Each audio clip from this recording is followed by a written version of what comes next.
Welcome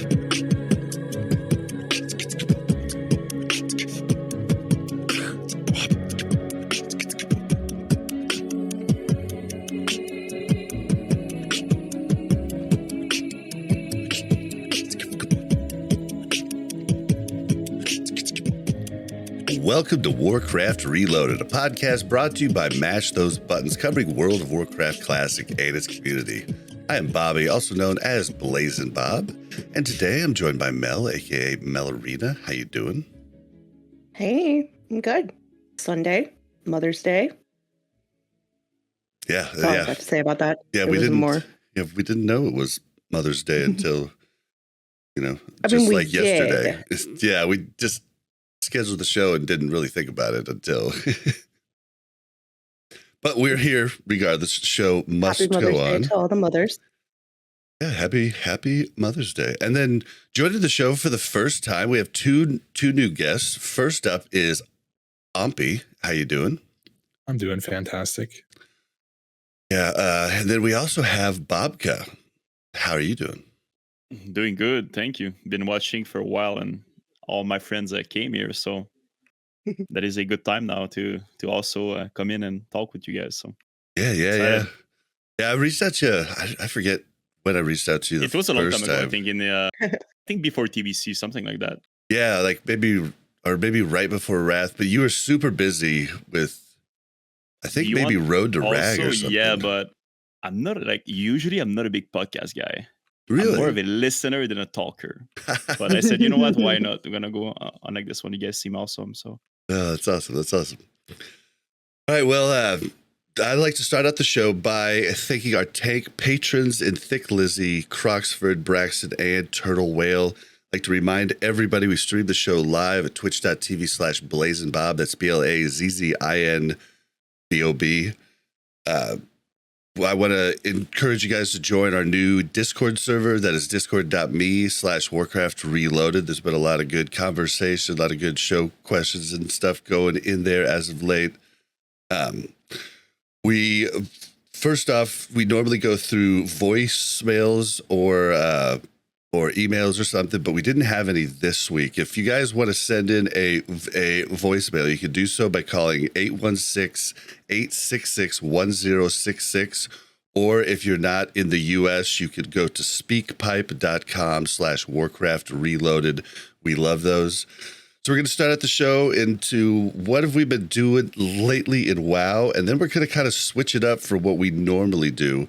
We're going to do the discussion section where we get to know the new guests, and we're going to also talk about the latest hardcore all-stars because Ahmpy was on the team that won, so that's going to be a cool time. And then to end the episode, we got really just like a little bit of news and then some big news about the new hardcore servers, and we're going to talk about that. So that's going to be the show, guys. What's everybody been doing in WoW lately? I don't even know. Do you guys even still play TB or Wrath? I quit. I'm pretty out. sure Bobka does though, right? Yes, I'm still active. I still raid. Do arenas also every week. Do three speedrun a week, and I just don't stream it much. I feel that for me right now, like Hardcore Classic is what I enjoy streaming. But I'm still a full-time raider in Wrath of the Lich King, playing in one of the best guilds. So I still spend a good 3 days on Wrath full-time for sure. Nice. Yeah. Yeah, there's something that's just really cool about streaming hardcore. It just leaves you open to talk so much because most of it is, you're on your own, right? So you're just talking to chat. Chat seems to love to help you out, or some might try to hurt you, but it seems like more of a cheat. No, I feel like streaming hardcore, you connect more with your community, and you have it's such a it's such a better vibe than either trying to stream speedruns or iron 2s or 3s in Rat. So it's way less toxic. It's more chill. You kind of do you kind of relax and. Yeah, because if you're in 2s, it's way better. Yeah, you're doing doing comms, like, and if you're in a speed run, you're not going to take the time to you read don't pay chat. So attention, you're really just TV at that point rather than an interactive streamer. Yep, definitely. Yep, I could definitely agree with that. So, damn, 3 speed runs a week. So wait, Ahmpy, what got you to quit? Yeah, Ahmpy. Oh yeah, We can talk about that. I think a lot of it was just I came into Wrath with expectations that I wanted to complete certain things, and when I did get to that point, it felt pretty hollow, and I didn't really know why I kept playing. I think it was a lot of burnout, honestly, because I was playing in overclock at the time, and we were raiding like 6-7 times a week, and then we did Ulduar, we got our realm first, and then it was back into that immediately. Next week we're doing 6-7 raids a week again. I'm like, I don't really know if I want to rinse repeat this anymore. That's a lot.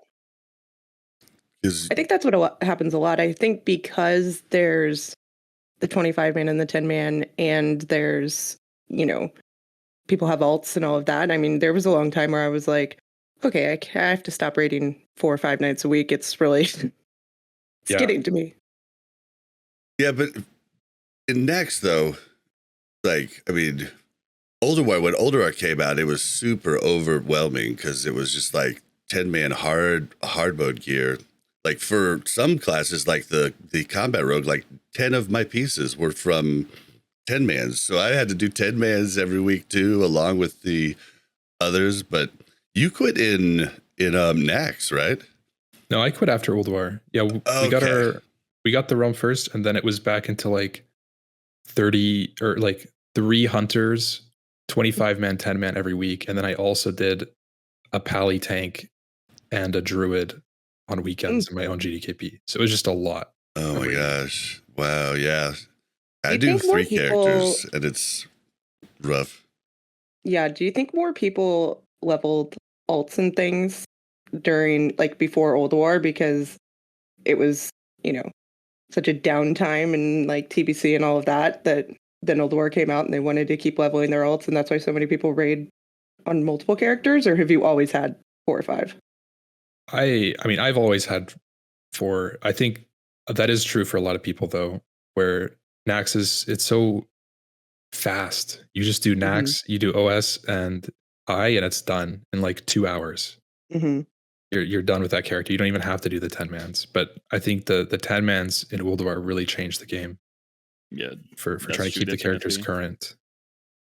Yeah, I that's exactly what happened to me. I was just like, oh, cool, I can do another character. Oh, I can do, like, I started with 2, and then I was like, I can definitely do another one. And then Ulduar comes out, I was like, oh my God, I'm literally raiding 7 nights a week for the first couple weeks. Like, it was nuts. Do you still play 2 rogues?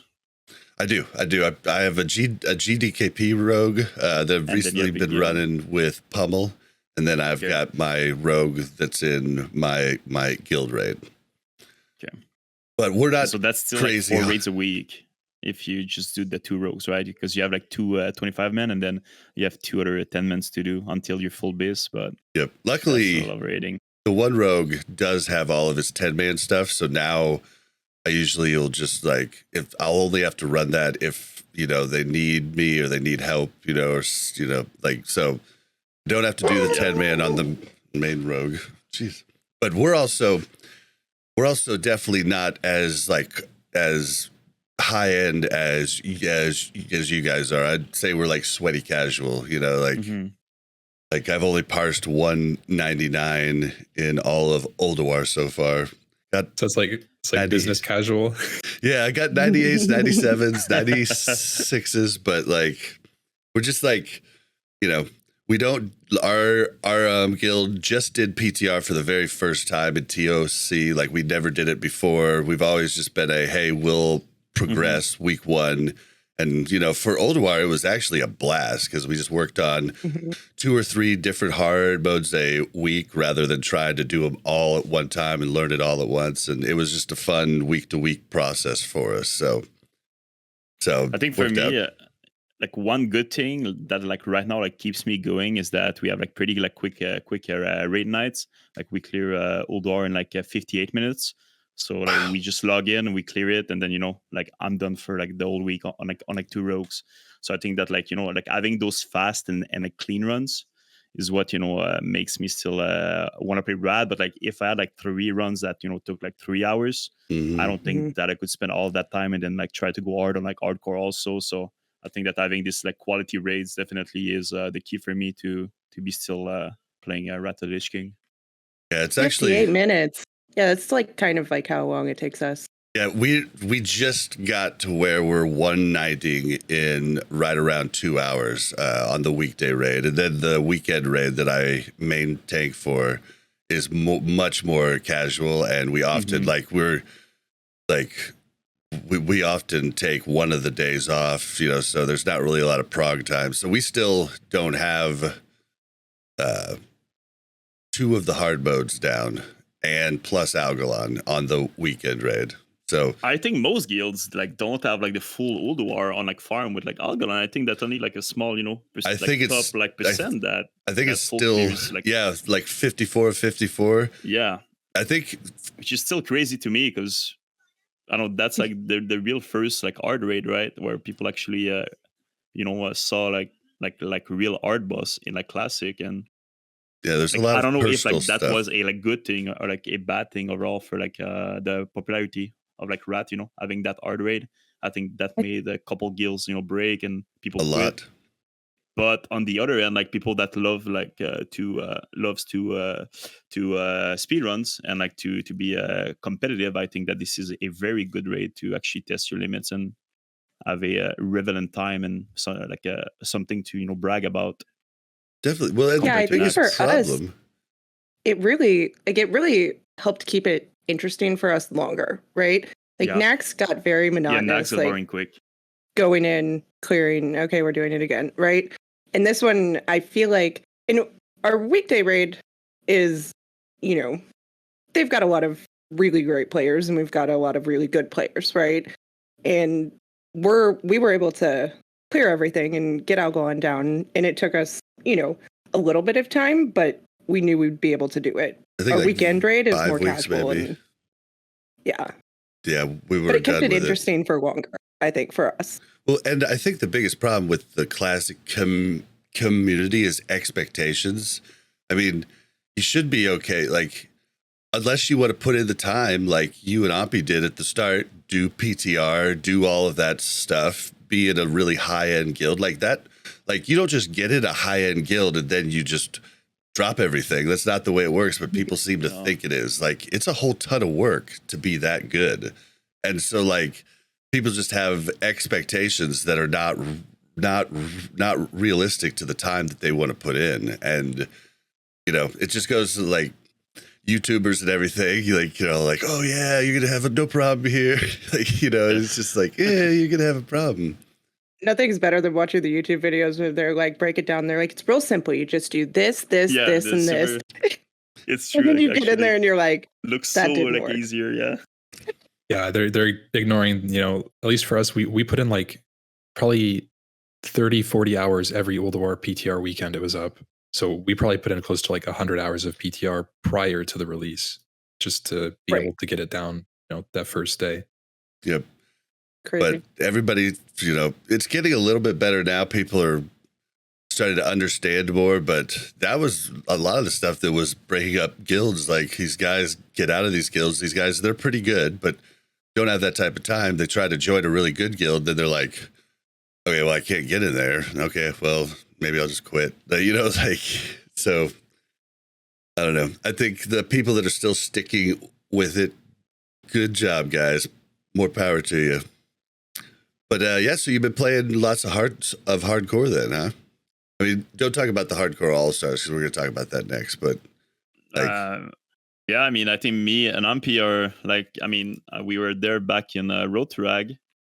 So we were like the first one to clear Molten Core when we did not know if that was even like possible. And Ahmpy was the brain of it, and he was the raid leader and did all the strats with like the help of like a couple people. But yeah, we were there from the beginning for sure. You can. Yep. How much harder was We're going to talk about leading? that too. I'm going to bring that up to the very next thing. Actually, Mel, just go do what you've been doing this week, and we'll just move into it because I'm excited to talk about this.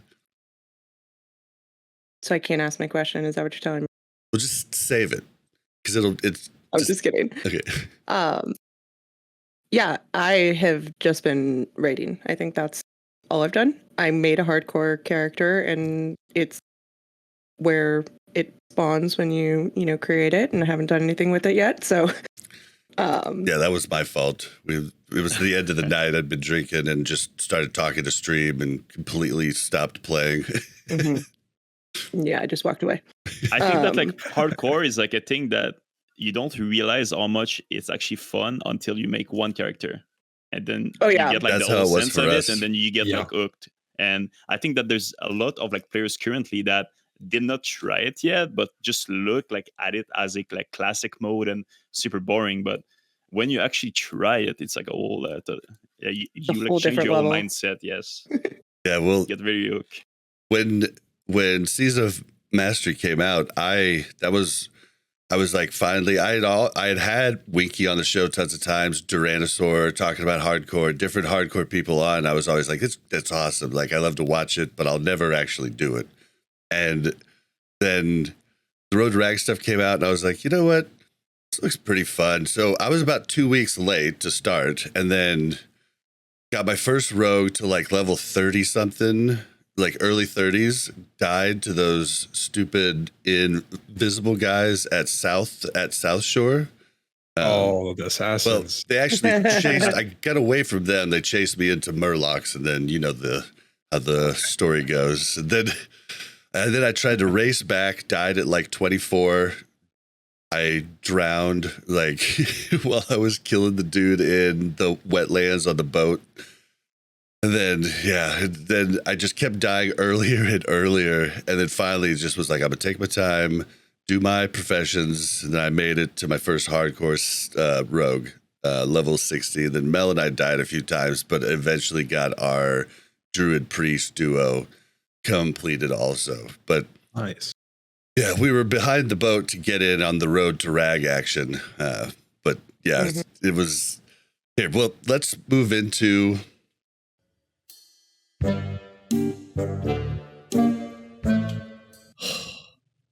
Bobby, we need to have a talk about this World of Warcraft Classic. Do I look like I know what a WoW token is? All right, so this is where we're going to talk about. First, we're going to get to know you guys just a little bit. That's where the Road to Rag story can come in. But first off, just tell us a little bit, each of you, about your WoW background. Like, when did you start playing it originally? Did you play retail? How long did you play for? That type of thing. Ahmpy, you want to start or? Sure. Yeah. I started as a little baby. I've always played WoW. I grew up on it. My dad played and kind of introduced me at a young age of 6 or 7. I can't really remember, but so I've been playing classic. You were his farm bot, huh? That is correct. Yes. Yes. That's awesome. So, that was back in like 2005, I think. So I've been playing classic, I guess, since the beginning. As the highest I got was level 30. Okay, pretty big achievement for. Yeah. Okay. I mean, you were 6. I guess that's fine. It took a while, but yeah. So I've been playing since then. It's like pretty much been my go-to game for pretty much over 20 something years. Do you still play retail? No, actually. I did play retail so much all the way up until Miss of Pandaria. And then I went to private servers. I started playing Phoenix WoW back in 2014, and then I played private servers all the way up until Classic released. Yeah, I totally missed the boat on those. Like, I had heard about them a bunch, but just never tried them. Always the fear of like losing the character, but really isn't, like, from what I understand now, that really isn't ever what the private server thing was about. It was about new, fresh, right? Like, normally. For sure. Oh, no, I was asking. Oh, Oh, sorry. could you say that again? Oh, I was just saying, like I never played private servers. I never tried them just because I was scared to lose my character one day. But like, from what I understand now, private server scene was more about new, fresh, and like just a really big world with a lot of people, you know, leveling and doing everything else. I think a lot of the private servers were definitely more in the moment and less concerned about, 2-3 years down the line. Because I played on so many different servers over my time. It was like, every 8 months it would be a new fresh and you'd swap servers. And so that's definitely a unique experience. And yeah, the fresh re-rollers. What's next fresh? That definitely is real. What about you, Bobka? Pretty much like same story. As Ahmpy got to WoW like super young when WoW got launched. Then I played it all the way. I used to be also like a pretty big into shooter games, Call of Duty and Counter Strike. And I was always more of a competitive player, but like I still loved WoW a lot. So I've played WoW through all the classic WoW TVC Rat, and then I quit after Rat, and then I started working more and having just a normal life. And then I think like 4 years ago or like 5 years ago, there was this private server Norddale that launched. And then I played there, and then my love to the game came back. And this is where I met Tips out, and we became friends. And then he told me that for the classic WoD, that he was doing this all like big like classic CDL, the classic dueling league. I with remember the big that prize pool and like everything, and then like that just got me hooked. And then I started to play like literally like every day, and started to do like a dueling and PvP. And then classic launch, we did the whole CDL. And since then I've just been hooked, and just like trying to always get goals done and get like a gladiator like every season, and parse in like the best guilds. And it's more of the competitive aspect that that pulls me to play WoW, and just to try to be the best that you can be. for sure. And That's since awesome. then been hardcore, playing every day full time. Never went back, and took 4 years off my work, and just playing WoW. I remember when Classic came out and Bob asked me if I wanted to play. I was like, no. I've already done that. It like occupied my entire life. Like we can't do that again. We're in a different place. And then I know, like I quit like my work for 4 years. I stopped my. I mean, I had a girlfriend, which I kind of quit too, and I just been gaming. Is the total like there's not enough time. No, not at all. Since we did the rank 14 also in a classic, and we were like Gen 1 on Ferlina, which was like the artist bracket, and we're literally like playing like 16 hours a day for like 3 months. And I was with Guzu and like Savix, and just never stop playing like a lot, like 10 hours every day since classic. Literally not a single day off. Been very very degen, but it is what it is. Hey, it's kept you entertained. Yes. Yeah, Mel was pleasantly surprised because we were, we're a little bit older. We were in our, our college time, when WoW came out, and like originally, and we played just like 8 hours a day, raided all the time to try to back when there actually was like long progression and everything. And it was a job. And so Mel was pleasantly surprised when we came back to Classic that raids, were just, 2 or 3 hours twice a week. Demanding, yeah. So it was just like, oh, okay, I can do this as a hobby. Okay. I think Yeah. that like playing WoW the casual way is the best way, because like when I look back at like my past 4 years, like I've been like, trying so hard and like playing so much that sometimes like I look at people that just play for fun and they seem to like be having like so much more fun than the actual tryhards. So I think that like WoW, when like you can like balance your life with it, is like a perfect game. But I think that the art part is like to actually balance WoW with your life when you, I mean, when you when like you're a true gamer. It's hard. Yeah. There you go.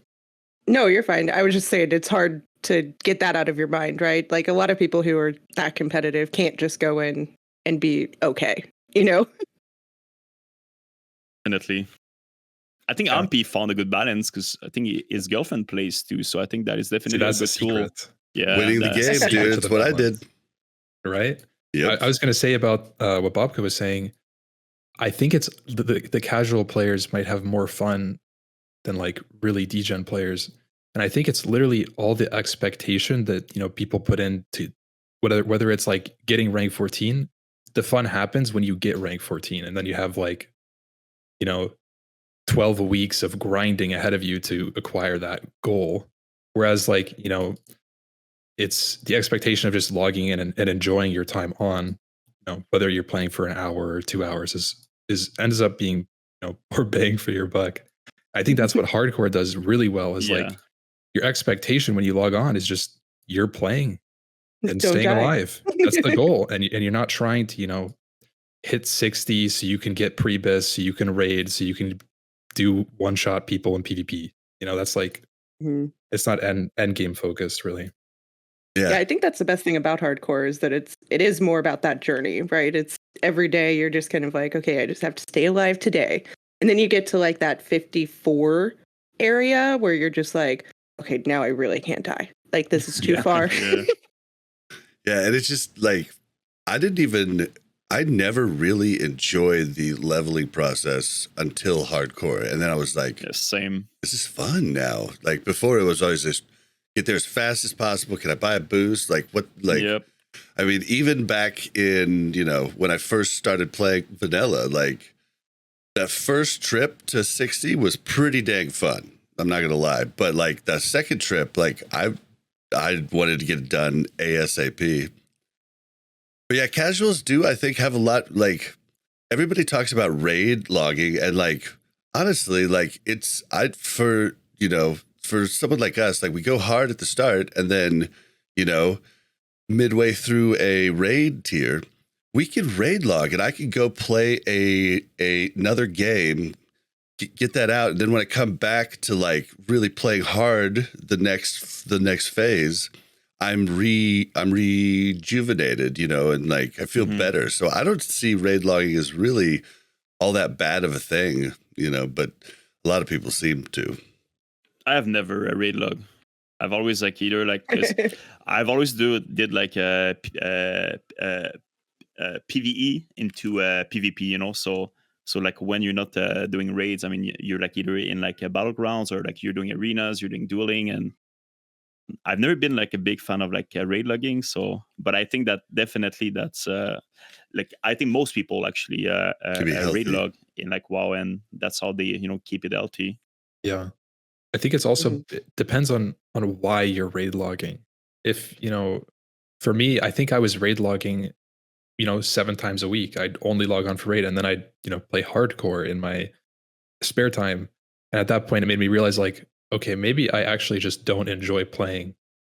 I'm raid logging because I don't enjoy that much rather than like raid logging because, there's nothing to do. Right. Yeah. Yeah, there's definitely that too.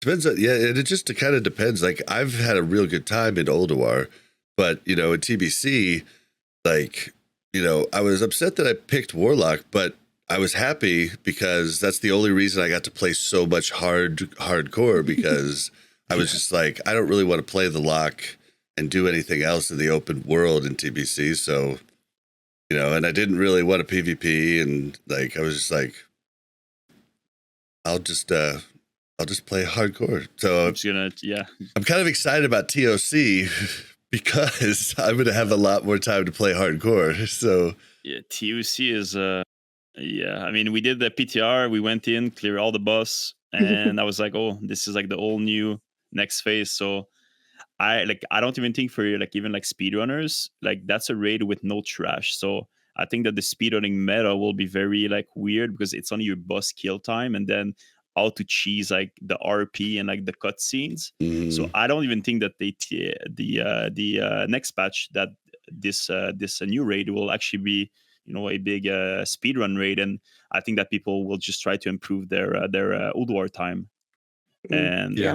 I don't know if that's a good thing or like a bad thing, but I don't like doing like Old War for again like 3-4 months. It's gonna be like such like okay. optimized and like perfect runs that it's gonna be like very weird, And if they do happen to nerf it, it'll take all the fun out of it for you.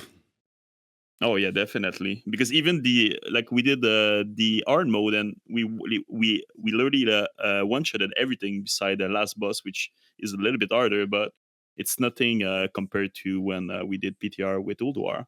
So I don't think like even like as a viewer, like watching the like world first race is not even hype. So yeah, it's gonna be definitely a interesting patch. Yeah, For sure. Yeah, and like with the gear being upped in Ulduar, like you're really not jumping gear in a lot of slots much. Like there's a lot of stuff that's still BIS from Ulduar. Yeah, you get a now in couple TOC. pieces. Yeah. Like a couple trinkets, couple pieces, but Ulduar is still your best raid. So, well, before we talk about the hardcore all stars, you mentioned earlier the Road to Rag and Ahmpy leading the raid, and that's the first time I saw Ahmpy, and I was so impressed with the calm that you had doing that. Like that had to be one of the most stressful leading jobs in the history of WoW. definitely. Yeah, there was definitely a ton of pressure. It was a very stressful time frame for sure. Yeah, I'm guessing you lead other raids. How different was it leading a raid that required nobody to die as opposed to just regular raid leading? Honestly, that part wasn't. I feel like for me, I've raid led so much that it's almost like second nature for me. I've been raid leading for forever. Probably back in private servers, I started raid leading. So like 6 years at least. And I think as a person, I'm pretty calm. So it's like a nice place for me to be. I think it works out well. And for Road to Rag specifically, I went into it with the idea that raid leading, I never was in a position where I had to like make a very difficult call. It was always the same, like as normal, where I would just follow the strat and make the appropriate calls based on the strat.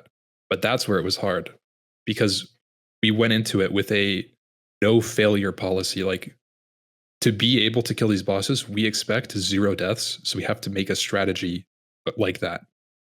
So that's where, So one thing to very add, different from your 99 parsing strategies, right? Yes. But one thing to like add also is that the molten core that we had was the buffed one that nobody did before because we had the new mechanics. So I remember it Cargo's was going freaking out into like about a it. new raid. Yeah. And many people thought that it was impossible to clear on hardcore, especially without even practicing. So like molten core back then is very different than the molten core right now that we have on Era. It's like I could argue like 3 times more difficult. So having the first ever, like hardcore raid, and then we have to prove that hardcore that the like hardcore scene could clear a raid, and then having the artist raid was all the how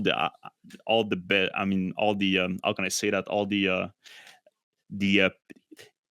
perfect storm to create such a cool event and a crazy raid, and Ahmpy and the team pulled it off. So well, and even we all did, but yeah, even leading up to it was crazy. Like the different UBRS runs where like I remember the epic one.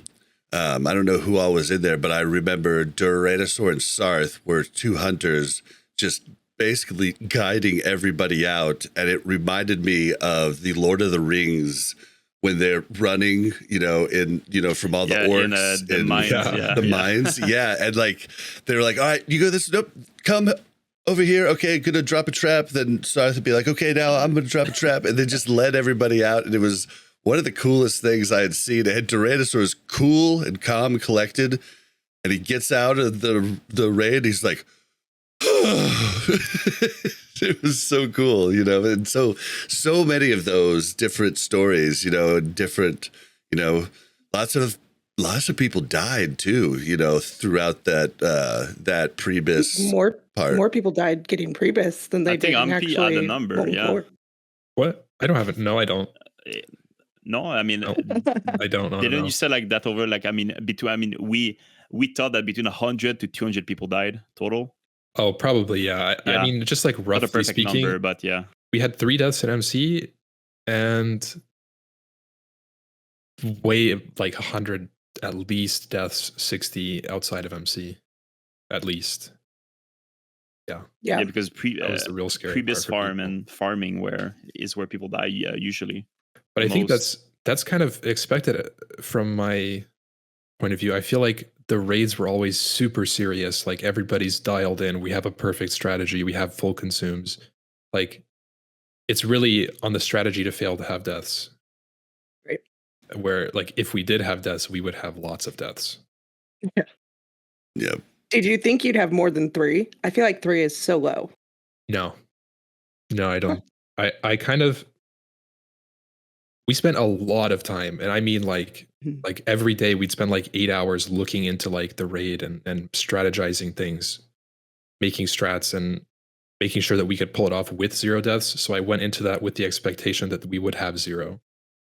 And I think that's something that was able to keep me, less or more calm, because I know that, if I trust my ability to make strategies, then, everybody will be fine. And it was always a nightmare scenario for me to be like, okay, we are in a wipe situation. How do I best guide the raid for the least casualties? And I never want to be in that decision. Right. How do I avoid having to make that decision? Yeah. Who's going to die today? And that's no, I don't want to make that. And then the logistics of having all of your consumes, like making sure that people that have certain recipes and everything else and certain professions, making sure they don't die. I think you had one of the guys died that like had all of the dark eye and ore or something on him, or I can't remember what it was. Yeah, yes. So we had a paladin designated to be Thorian Brotherhood rep, blacksmith. And that's required to make fire res gear. So he died before we made the fire res gear, which was the main problem. Like the day before we were going to pull the trigger on it. And so we had to do like emergency trash farms and get another person up to speed on Thorian Brotherhood, which is, I mean, it's not that bad, but it was definitely a setback. Yeah, I bet. Unexpectedly. From what I understand, you guys like finally, like I think you guys were planning to wait a little bit longer for the actual rag kill, and you were like, we got to go now, like because people keep dying, when we're not raiding, so we got to go. Yeah, at that point in time, I think I made that decision because of one. I think morale was falling a lot. People were starting to fall off, and it was noticeable interest-wise. And then also, we had some key deaths. We lost a tank, 2 mages, and 2 healers the week before. And we're like talking about it in Discord. And if we have any more of these like crucial deaths happen, then it's just so like critical to our plan to have these people available, and we just had to go, whether we were ready or not. We just had to send it. Yeah. Right. Well, you were. Yeah, luckily. It was fun to watch. It was really fun to watch. I think like one thing too that people did not see, as a viewer, standpoint is there was like 40 people fighting for like those raid slots, right? So there was a lot of small inner drama like on like all the raid spots and all the people like farming, and people did not want to help to like farm like Prebis no more, because like they felt unsafe that they could lose their raid spot. So I think that like that was a very good time to call it, because like some small like problem like started to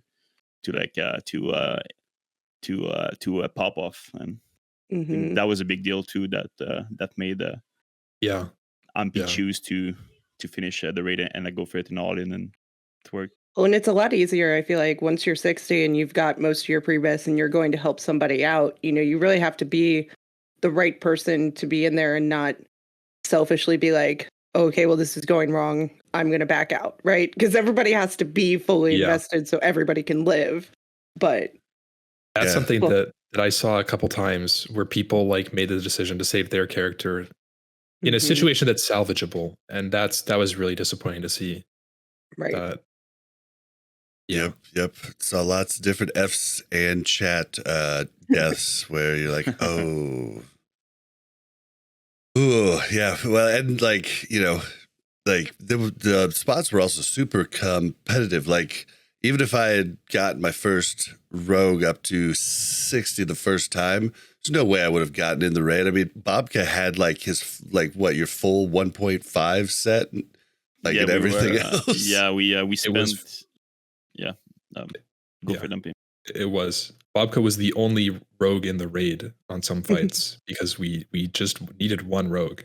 So there must have been 20 plus rogues competing for that one spot, and it's just. Honestly, that raid was super cutthroat. 40 spots, and we probably had like 300 to 400 people that were willing to raid, and But we did end up using a lot of flex players. Like I think our total was somewhere around 70, the amount of people in our final run. Just across the different comps we decided to run, and like different melee or range stacks. So we were able to get a little bit more people in. Yeah, you were bringing people in and out, which is pretty cool. But yeah, I don't think even if I had made it up that first time and started, when the 2 weeks prior, like, I don't even think I would have made it in the raid at all. So I was just having a blast. Like, I don't even know if I want to like hardcore raid. Like, I just have a blast working up, to be honest. Like. Anytime I went in a dungeon, my heart was just pounding. Like, because I was a rogue, but like I never wanted to be the rogue that saved myself. Like, and I had a few different times where I used my like in Moradon, we stupidly took on those stupid, what are they? The flowers that have a ranged knockdown. We took on like two at once, and like. Everybody almost died, and I blew both vanishes, like all of my cooldowns twice, and was going to die if we didn't make it. And so I feel like rogues should have to be attached to like the healer in the dungeons, right? And it's like sure, you can vanish, but if your healer dies, you die too. I agree with that. Yeah, Bobka, I think that's a good idea. The rogue is not living unless his whole party lives. Right. No. That's right. No survivors. No. I think that like we should make a rule that that vanish should be used to peel for your group and not to that's save what yourself. That's right. That's what I did. But I'm the kind of guy to vanish with like 1 HP, so I'm not feeling attacked by that, so it's fine. Oh man, yeah. I think like the way that for me that I judge a great hardcore player is how they react into a stress situation, or like exactly. like bad pool, or like when like like things go like wrong. Like I think that the great players is where when they stay calm and use the tools to fight that situation. So yep, and I think that most people can, but there's a lot of people who just panics and and just black out. They can't react to it. Well, and for me, if I go in a dungeon, I'm ready for it, right? But like, say for instance, Mel and I died. We had druid priest, right? Like we died at level 35 in Stranglethorn Vale, that little camp where The Curzon? it's like in the top right, little camp in the top No, it's right. like with the dogs and the guards and Well, there's like the a- barn. That's what we died to. But like yeah, the Curzon camp. Yeah. yeah. That's what it is. And like we were just like we had been there, you know, working on our quest forever that day. Like, and I just left AFK for a second on follow on her, and she was just looking for the last caster mobs we needed. And I walked too close. yeah, we had walked in a barn. circle a million times. She walked too close to the barn. Everybody comes in. I come running back from the kitchen, you know, and I should have not went AFK, I know, but like I come running back and I just panic and like I switched to like cat. I forget what I did, but I did nothing basically, and she died. And then I like No. He switched to cat. Yes. He switched to cat, didn't switch to bear and taunt. And I was like, you gotta get and then he proceeded to, after I died, then he switched to bear. And then he took on the mobs and was like, oh, I could have survived this. This is not that bad. And Yeah, I'm like, they like ran off and didn't kill me, right? For some reason. I was like, dude. But then I just was like, I'm dead now, so I'm just gonna try this real quick. And I went in and almost took the pack alone as bear. So if I would have just switched to bear, taunted, and taken over, we probably would have been completely fine. And I just panicked, you know. But that's what, you know, like it just depends on the mindset you're in, you know, right? Mm-hmm. Or at least for me, it does. But yeah, it was crazy. It was crazy. Like I'll never forget, you know. Is there anything else you'd like to say about the Road to Rag before we talk about the Hardcore All-Stars? I think we went over it. Maybe Ahmpy. I don't know. I mean, like, I'm just glad we did it because I don't know if like the hardcore scene would be as big like right now if the Road to Rag did not happen, right?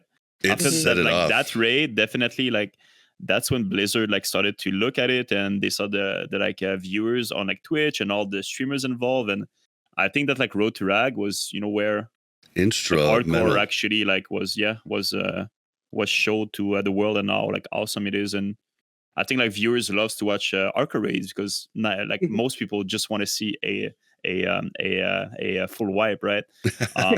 And like I'm still waiting for you know that one clip where a full raid group of like level 60 hardcore will wipe. This is gonna be you might have probably it like today. the most watched clip on like Twitch. No, it'll be everybody but the rogue. You know, there'll be one rogue. They're gonna be vanishing in the back. Rogues and like pallies, you know. Yeah. Yeah. Oh man. No, I don't have really anything else to add to it. I mean, I could talk about Road to Rag for years if we really want to get down to the nitty gritty, but no, it's just it was an amazing experience. And I remember way back when I made my first hardcore character, I was dueling with my friend Dax, and I had the idea, I'm like, wouldn't it be crazy if we killed hardcore raids? And then it's just, now that it's done, it's like really cool to see that it's happened. I think that's the takeaway that I was going for. Sure. Definitely cool. All right, well, let's talk about the next thing that was extremely cool was the Hardcore All-Stars. And we covered this a few different times during it while it was going on. You know, we'd have, you know, Nom Nom on the show or Winky or, you know, we've had a ton of people on Cargos to talk about it. But just for anybody, just a reminder, this was a hardcore speedrun event that took place over a few months, where there was basically dungeon circuits, and, you know, you'd have a certain amount of time to work your characters up on your own, but you were on a team for the actual dungeons. It could be a 6-man team. So you could have one alternate, and we're not going to go over all the rules and everything because that's you can check the first episode we did that. I forget the name of it, but it's the hardcore all stars is in the name. We talk about all the rules and everything. So if you want to see that, you can. But yeah, it's these two guys both competed, and yeah, why don't you give us a little, like, anything you think I might have missed there, that little quick overview that you might want to add, and just tell us, like, what were your basic strategies going into each of your teams? Because I know strategies were very different. I remember Ahmpy on Countdown, or on Classic Life with Absarth, talking about how, you know, he felt that that alchemy was going to be the best thing in the later parts of the tournament. So give us, like, kind of your strategies. Either one of you can go first. Okay. I mean, for me, the alcohol. I mean, for me, like, our team did not end well, so it's like a bittersweet to talk on, like, on the HCS, because as I said before, like, I'm a pretty competitive player. So the fact that, you know, I mean, we died in the Circuit 3, I think it was in Uldaman. We had, like, a couple personal mistakes happening, and then it was a rough wipe to watch. Yeah, it was definitely a rough wipe. But I mean, we kind of made that team, like me, Cargos, Grays. We had Tactics, we had Dustbone, which was one of Cargos' friend. And then we had Lesmos on the mage, and we kind of made a team just, you know, to like go in and then, you know, just like try it. And we didn't have, like, too much high expectations, but we end up doing pretty good. And You did pretty good, yeah. I think that, like, our team would have been the best, like, later level, which was the 2 last circuit, which we did not make. So I think, like, the longer that we would have been in that competition, the better the result would have been, because we chose to go Horde and we chose to do a medic cleave. And I think that, you know, that team comp would have been the best in the last circuits, which was worth 50% of, like, all the overall points. Yeah. But I think we did pretty good. The first 3, we won, like, 4 or like 3 or like 4 dungeon times, and then, yeah, again, in the last one in Uldaman, Grace died during leveling. So we went in with Dustbone as a shaman. Tartarus, right? Yeah, I mean, yeah, That was Grace a rough had a death. crazy journey. Grace died 7 times total during the event. Oh my god. And, like, the thing is, like, when we made that team, we said we're gonna pick Grace because, like, we like trust him to you know, make it to the max level without dying, because he was playing is like a main class druid. So that plan did not go well, and yeah, so. So we went in, and Dustbone, our shaman, was not really like a spec into healing much. He was more a spec into melee damage and improve Wind Fury, which, you know, was making our team comp super good. And then Cargos pulled and then died. He pretty much got, like, one shot. And since our shaman did not have nature swiftness to save him, Cargos died. So then we were left with a 4-man team. And then there is one room in that dungeon where it's super sketchy to pull. And if you miss time you pull, you can pull the whole room, because the patrol will actually link with the boss. And then Tactics pulled that. And our shaman was literally like a 50% mana, and we were not ready at all. So, and then nobody saw that. So, like, we were trying to still go fast, which I think was one of our biggest flaw, trying to do too much. And then we pulled, wiped, and then we were out. So very sad times, because I think, like, we really wanted to make it to the finals, and I think we're definitely, you know, we points wise, we were always top 3 points, and so pretty much we went too hard, and we paid the price for it. Yeah, that was tough. That was a tough wipe for me to watch, because I got pretty, like, I knew Cargos prior to going to TwitchCon, but I got pretty close over that short time with Cargo's tactics and Lesbos. And just hearing the fear in Cargos's voice when he's like, "Oh, trouble, trouble!"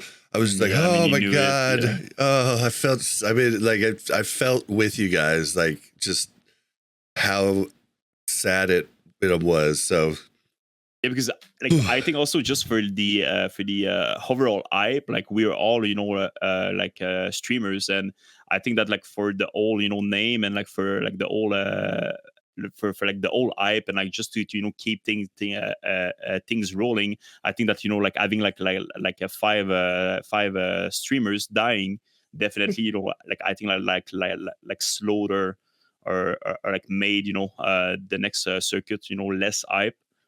So I think that those deaths were big profile that with like tactics and Grays and like Cargos who are like main main hardcore streamers. So yeah, I think that death was a pretty big blow to like viewership and actual hype for the event. So it was a very costly, a pricey death for sure.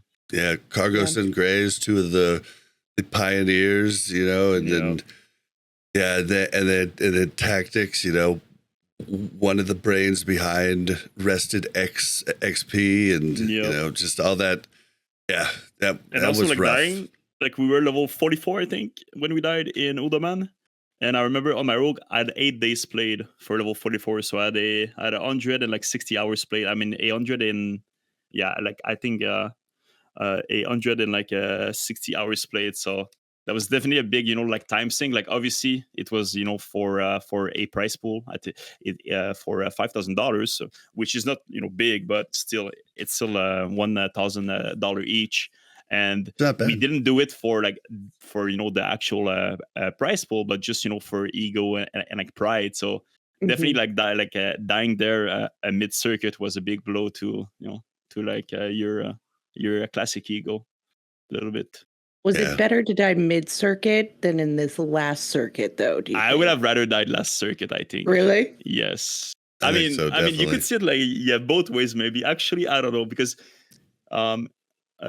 Gordon died right in the last circuit, and I think that they were doing very well in terms of points. And when like he died, like you could see him that he was feeling like so bad and so sad and like so face. So I think your death is definitely more like more sorrow in like the last circuit than mid circuit for sure.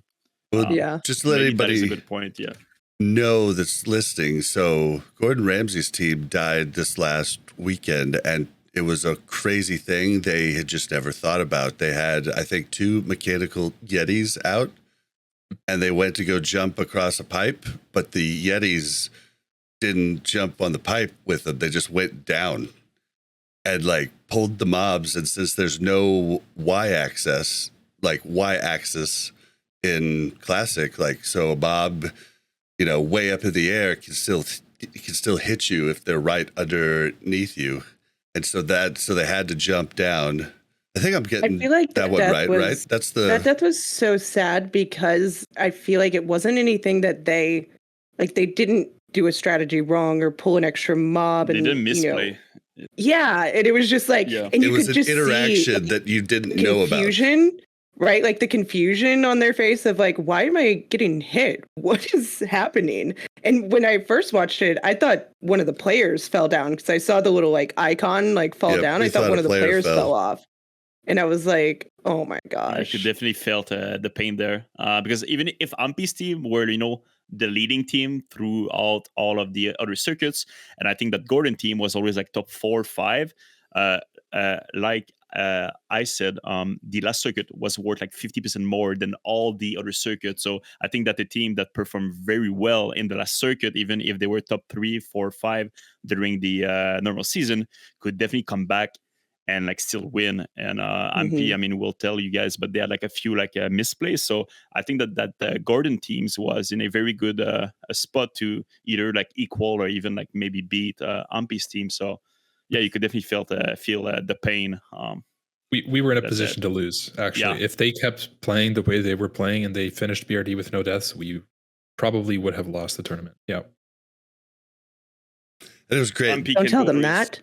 That's just, I mean, that's just the truth. I feels almost like bittersweet knowing that too, that we win because of that interaction, not really because we played better than them. Yeah, but one quick thing: both teams almost won because my team wiped in the circuit 3. Just want to mention. Okay, that's a stretch, bro. That was my You last guys word. had That another was my dev last word on the open world. HGS. Come on, 4 Thank weeks you. of We playing. can switch to the next subject. Yes.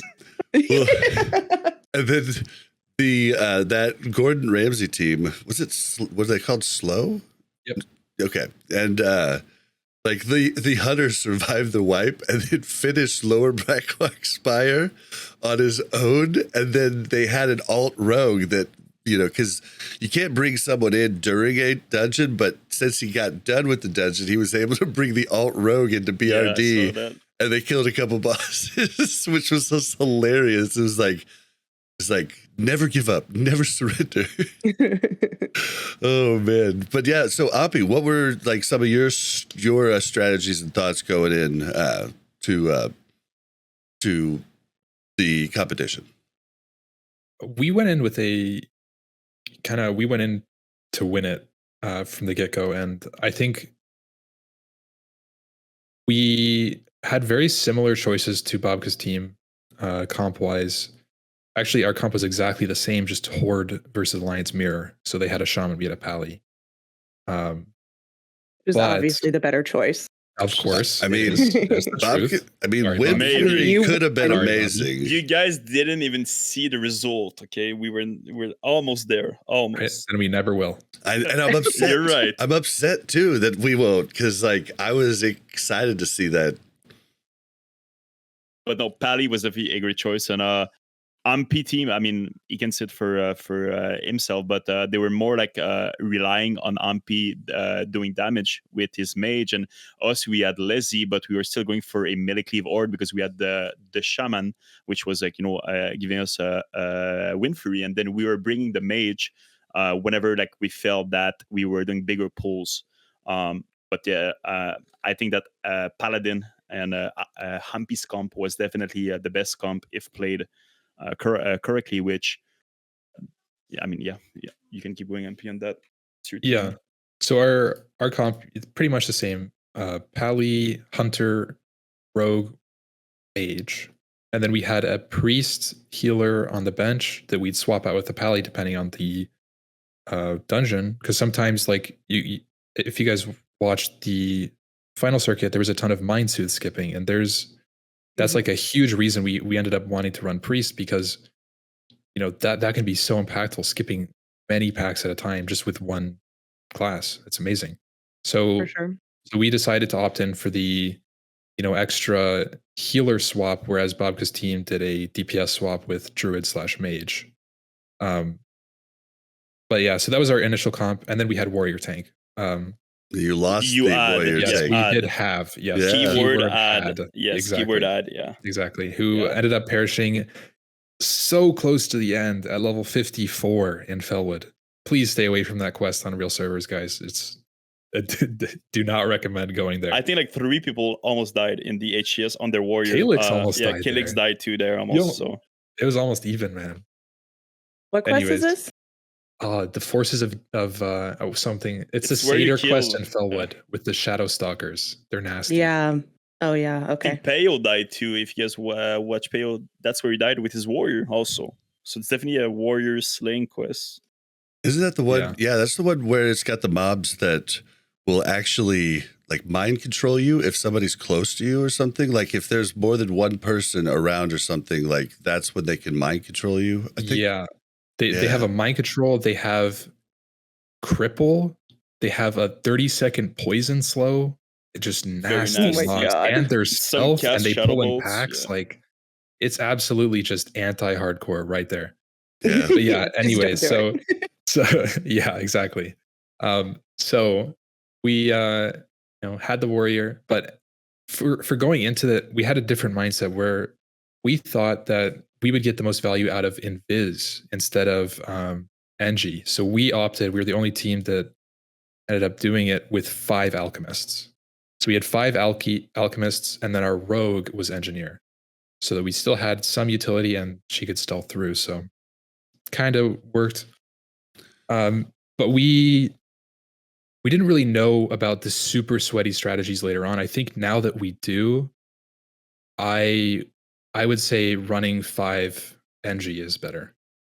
And we can probably get into that later about, the crazy strats that were used in the whole tournament.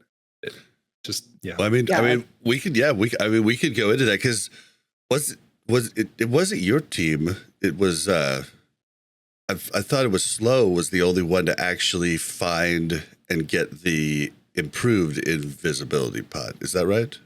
Mm-hmm. Yeah, but I don't think they were looking for it. They just ended up finding it. But either way, so what they were doing, this is a very cool thing.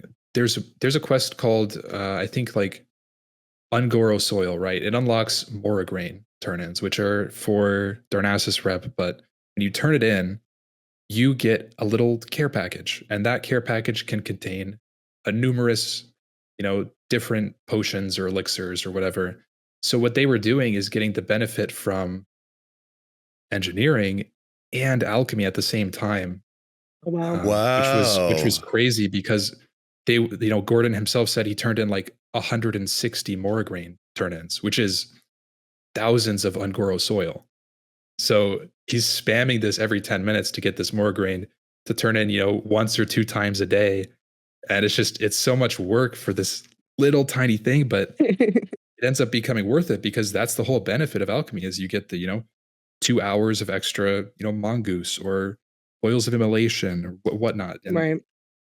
so that was something that was one of the really interesting strategies that people were using.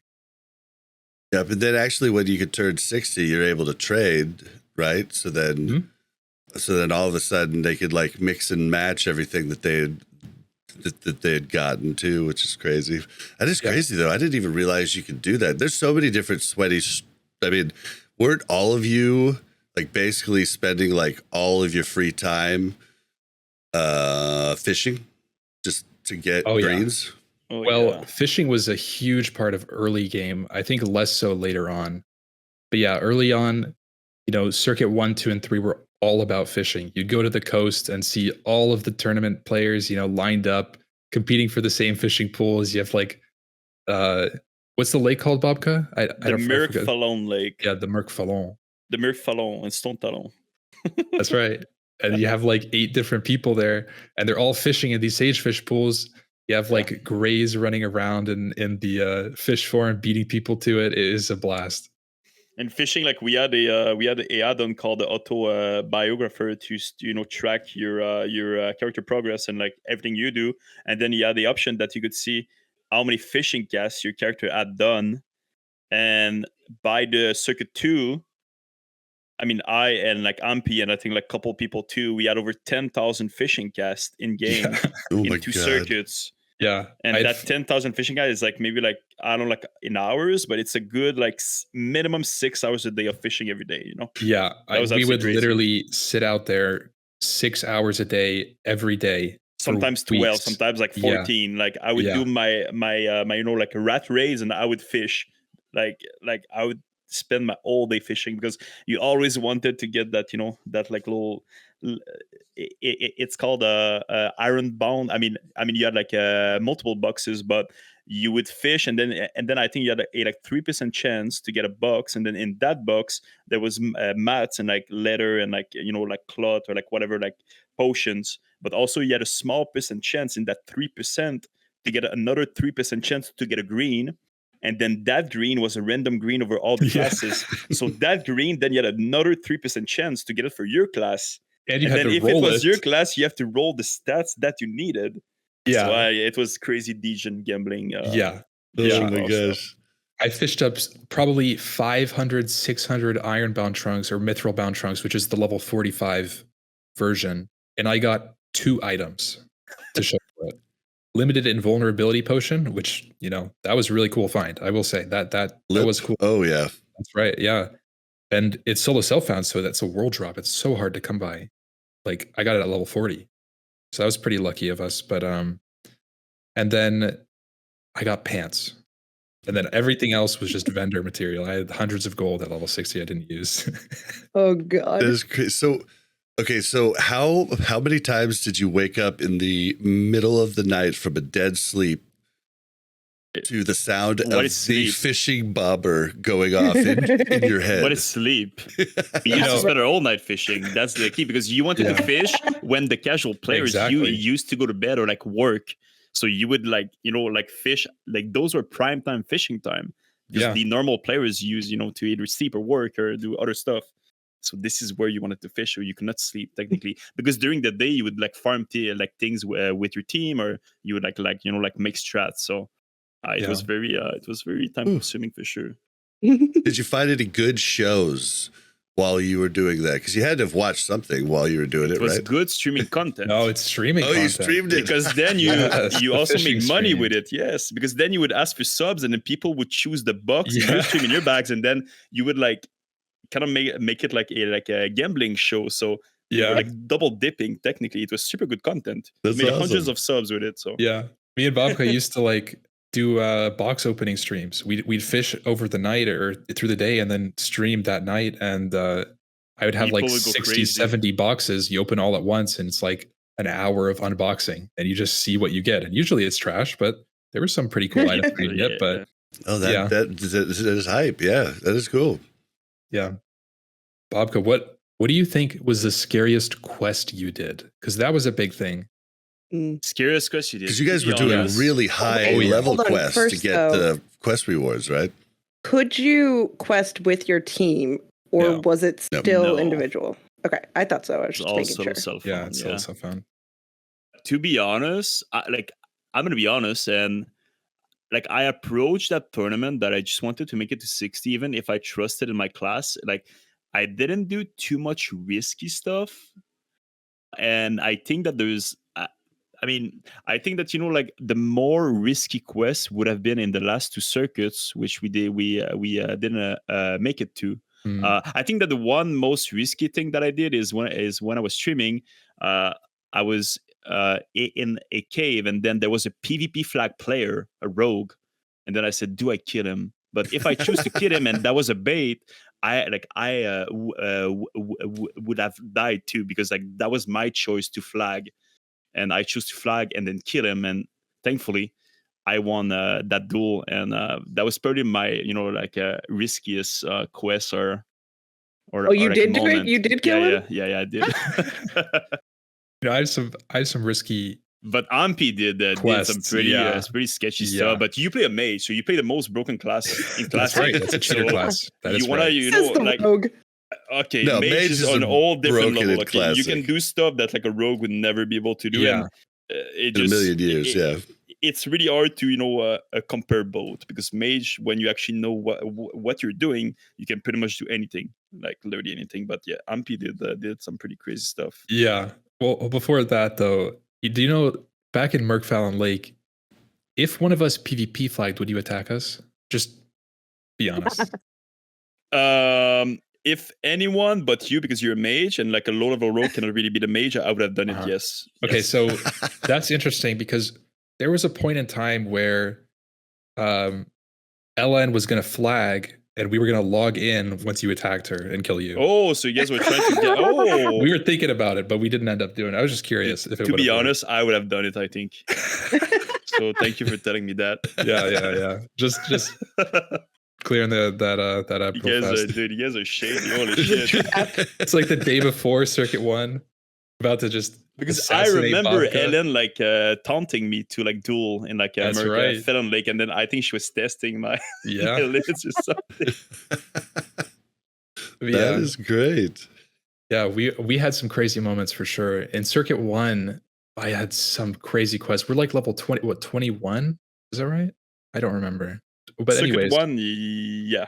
Like 21 and a half or something like that. Yeah. Was the cap or something. Yeah, so we're 21 and there's no quest to get shoulders on Alliance. Except for some quest in Ashenvale where you have to kill a level 30 mob on an island in the middle of a lake.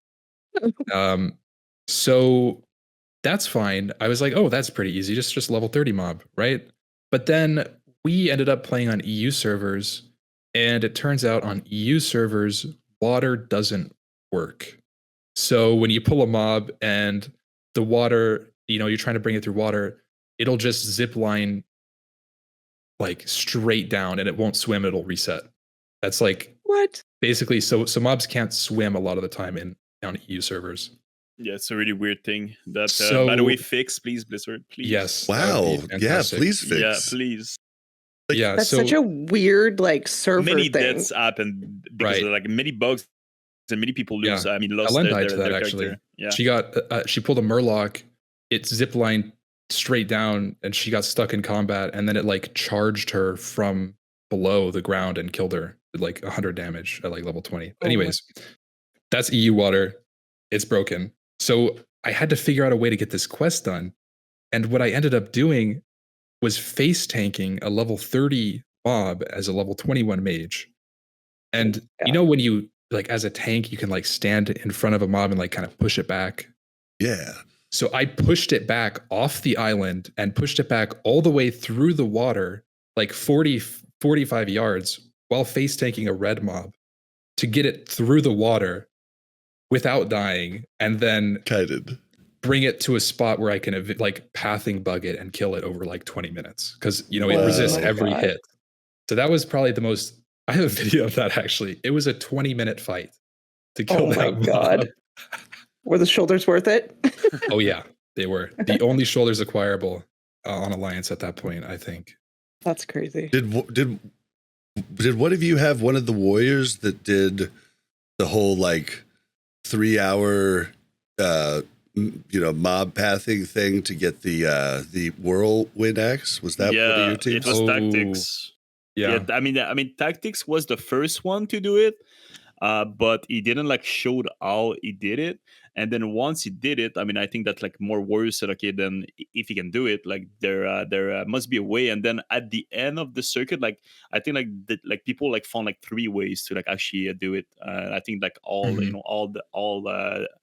all those were like good ways to like do it, but still very risky and very time consuming. And I mean, Parla died doing it too, so very risky quest that Ahmpy can relate to. Yeah, he died on the trolls in STV because we're like level 30. You have to do it before because you're XP capped, right? So you're not even like capped level wise. They're like level 30, killing level 34 trolls on a warrior, which is a nightmare just to begin with. And you're an STV, so that's another nightmare. Mm-hmm. But yeah, it's just you pull 2 mobs and you just die sometimes, and that's like the risk of it. Yeah, I That's mean, crazy. I'm assuming to kill those trolls, he would have to be hamstring kiting, or else I don't know how you do it Yeah, as a warrior, because it's just. Yeah, man. Okay, any other crazy strategies? I mean, there's a ton, but any more come to mind? I feel like I was a little bit. I did some outrageous things for sure. Yeah, the urban Circuit 2 stuff was pretty so reckless. Circuit 2 is level 30, 32, 31, either way. Level 31, right? So there's oil of immolation, which you can acquire as soon as you get to 200. I think it's 200-ish alchemy. So you can get it at like level 20, technically speaking. Mm-hmm. But I didn't go for it until level 30-ish. And so the components of that are Goldthorn and Firebloom. Firebloom was the main issue. So I would run around Searing Gorge. I'd dodge mobs all the way through Badlands to get to Searing Gorge. And that then is with no mount. At with what no level? mount, 30. Oh my god! And the mobs are like 50 plus, so Searing they were Gorge. skulls. They're 30 skulls, yeah. Yeah, so I'm running through skull mobs to get to Searing Gorge, and then I'm like trying. So I pull a mob, right, and I try to sheep it. If it resists, I reset. So I'd pull a mob, sheep it, resist, reset, go like 20 times until I can sheep it, and then I can loot the Firebloom. Oh my god! He plays a mage, so only a mage could do that. So it's not really impressive. Gonna be honest. Okay. You could do it with Gouge. Just have to try long enough. And could a priest do it with fear? Could I just go fear it? You could do it. Yeah. It's just, I think run? it's all just class can very do it, but- scary. Yeah. Mage so- was definitely the best suited for it though. Yeah, because I could like blink away and I have like so mana shield was another thing. Because I have mana shield, I don't get dazed really.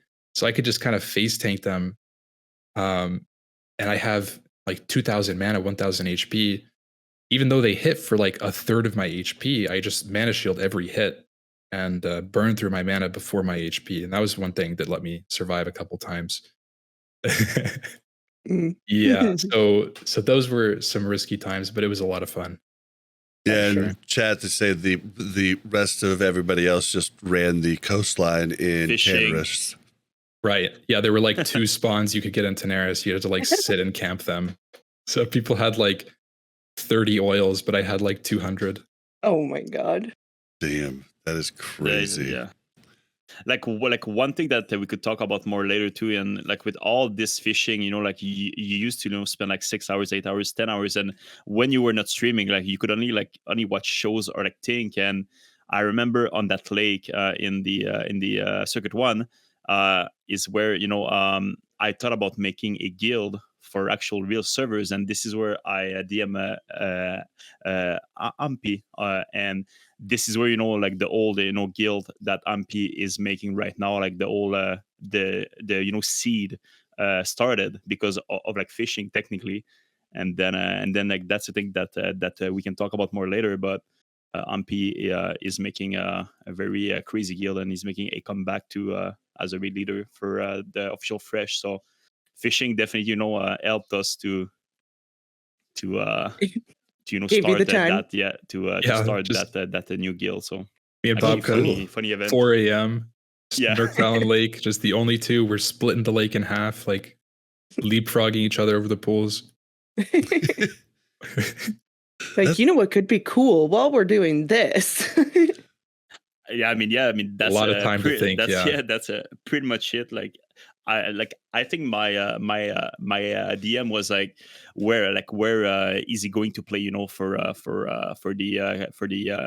the Blizzard launch, and what guild is he going to play with or like create. And then 3 days later he said, yeah, actually I'm gonna be making a brand new guild for the real servers, and this is where the whole thing started. So it's actually pretty cool. Nice. Awesome. We'll get some more details on that. Yeah, here in a little bit. What are like some memorable moments or close calls? Like anything come In to the mind? dungeons? Yeah. Close calls. There was many close call, I think, in every team. Yeah. Like every dungeon used to be run at their like maximum possible speed, and then like you cannot always play like perfect. So there's so many times that either the healer, the tank, or like the DPS like pulled too much, and then we like went down to like 5 HP, 10 HP, 20 HP, and Oh my- I think we were all like very lucky because there's many times that some people should have died, but the fact that we had such great gear and we spent so much time having all all the potions and all the engineering stuff and all the perfect fish gear and like all those like +1 or like +2 stamina, like that's where all the time and effort like paid off to save those like super scary moment. Yeah. Definitely a lot of those. I can recall one special moment in Daenerys where I decided it was a good idea. Bobka, the coastline below the pirates. Yes. Yeah, with the giants. So there's giants, level 49 elites, and red turtles like level 50. And I decided it was a good idea for me to venture down there at 41 in search of pools because there was nothing up. And I ended up, getting away with it for a little bit. I pulled things and kind of ran around and it was fine. But I ended up fishing next to a giant. It patrols into me and instantly crits me for half my HP.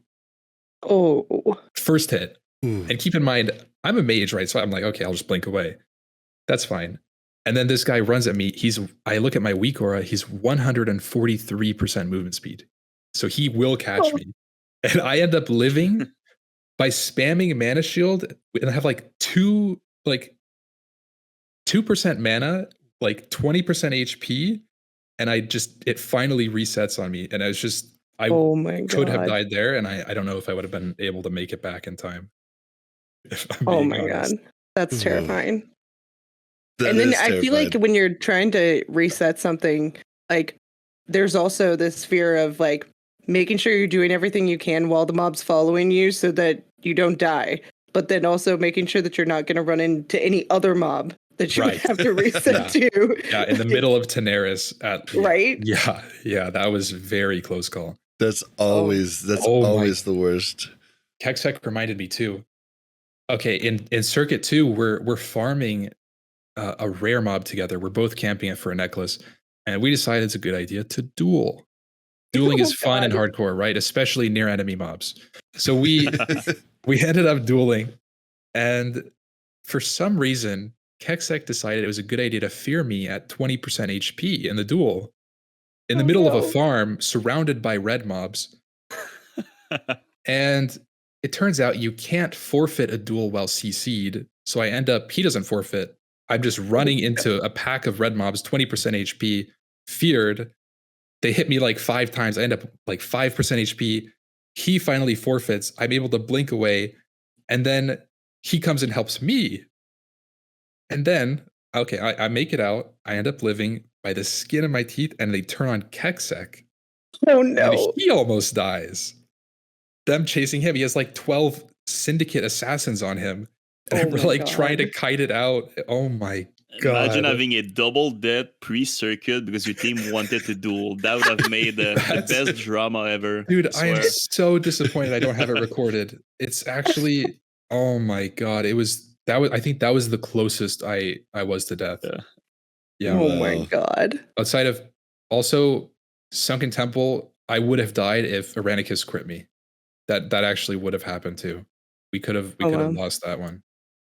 But we got lucky there. Sunken Temple was nuts. Just like I hate that dungeon. Oh my gosh. Yeah, that's the worst. Just in general. I think most people hate it too. Whenever you try to find group for that dungeon, like most people like don't like to go there. I think it's a very common like hated dungeon. Is it the one with all the different levels? Is that Sunken there's Temple? yeah, And the with statues the you Yeah. gotta dragons and with the do. trolls. It's very weird. You know, Bobka couldn't even find a group for Sunken Temple. He was telling them like I'm a rank 1 gladiator, and they're just like, sorry, it doesn't matter. That place is too Yeah, hard I mean, for you. dude, actually, that's funny. Yeah, because I was like a level 53 on my rogue that I played like a month ago, and Sunken Temple is a like 51 plus dungeon. And for 2 days, I was trying to find a group to do my quest, and every hardcore group, like they were all like 57 plus, and they wouldn't let me in on a 51 dungeon because like people are so scared of it, and that was such a hard time to find a Sunken Temple group. Come well, on. They're just, yeah, I mean, like, because you'd have to be perfect because you're going to pull at a lower level a lot easier from a lot, further than the other guys. And that's probably what they're scared of. Yep. Mm-hmm. Okay, what was your favorite? Like, what was your favorite big brain strat that you feel like you used during the circuit?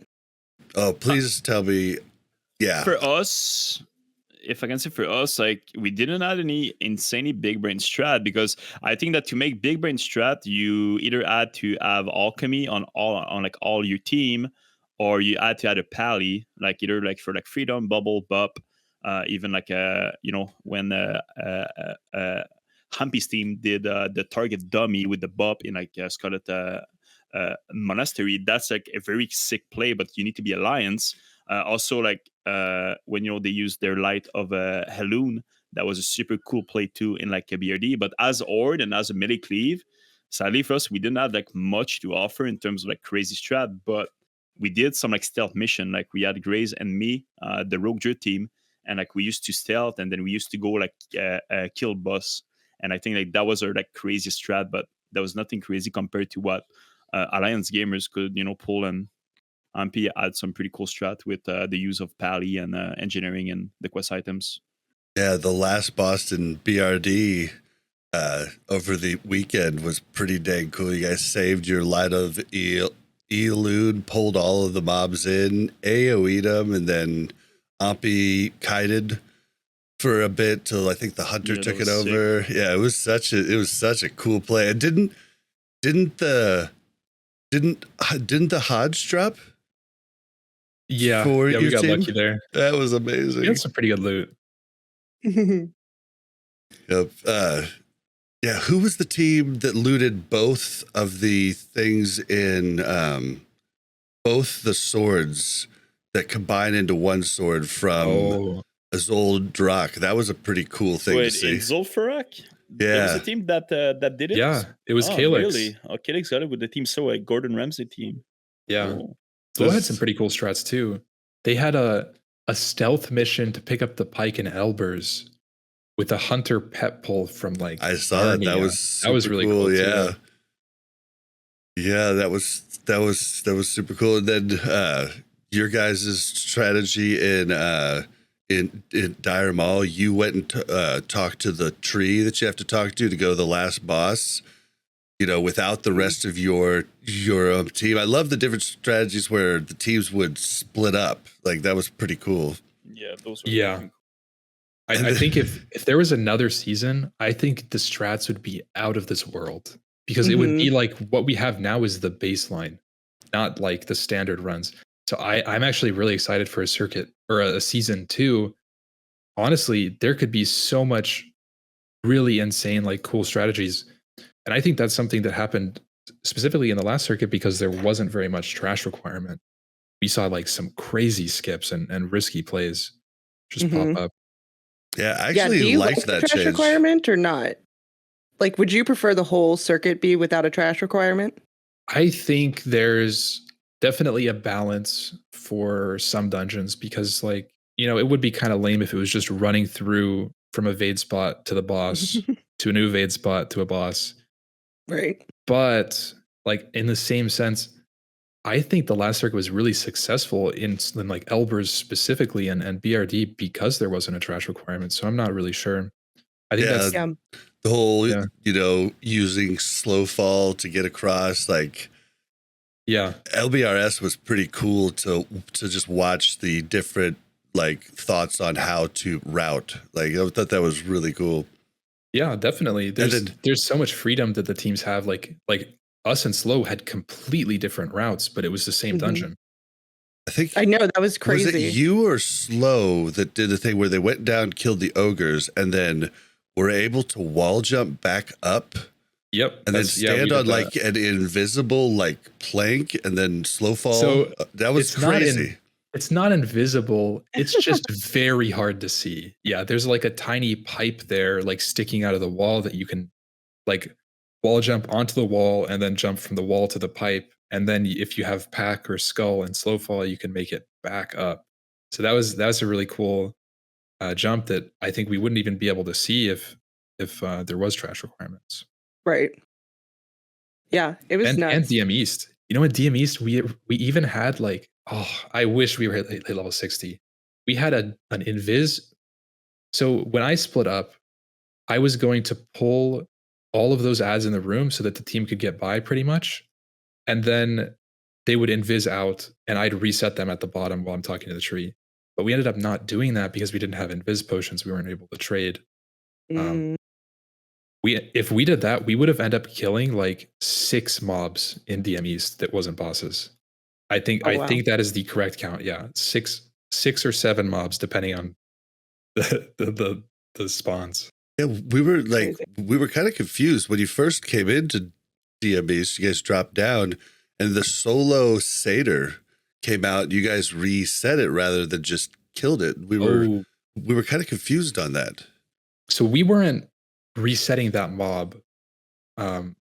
So when you pull those trees from above, they will actually follow you down unless you reset. So we were actually dropping aggro on the upstairs mobs. Okay, the stream didn't realize that's what you were doing. Okay, because like the cast was like, what are they doing here?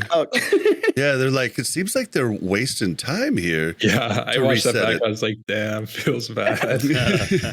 Yeah. Well, I mean, that's just the whole thing. Like, you just said something that I didn't even think about. Like, you guys had to use the hunter speed as well as the slow fall to make that jump. I didn't realize that at the time either. Like, that's a pretty cool little thing that I think a lot of people just watching at home might not catch right off the bat.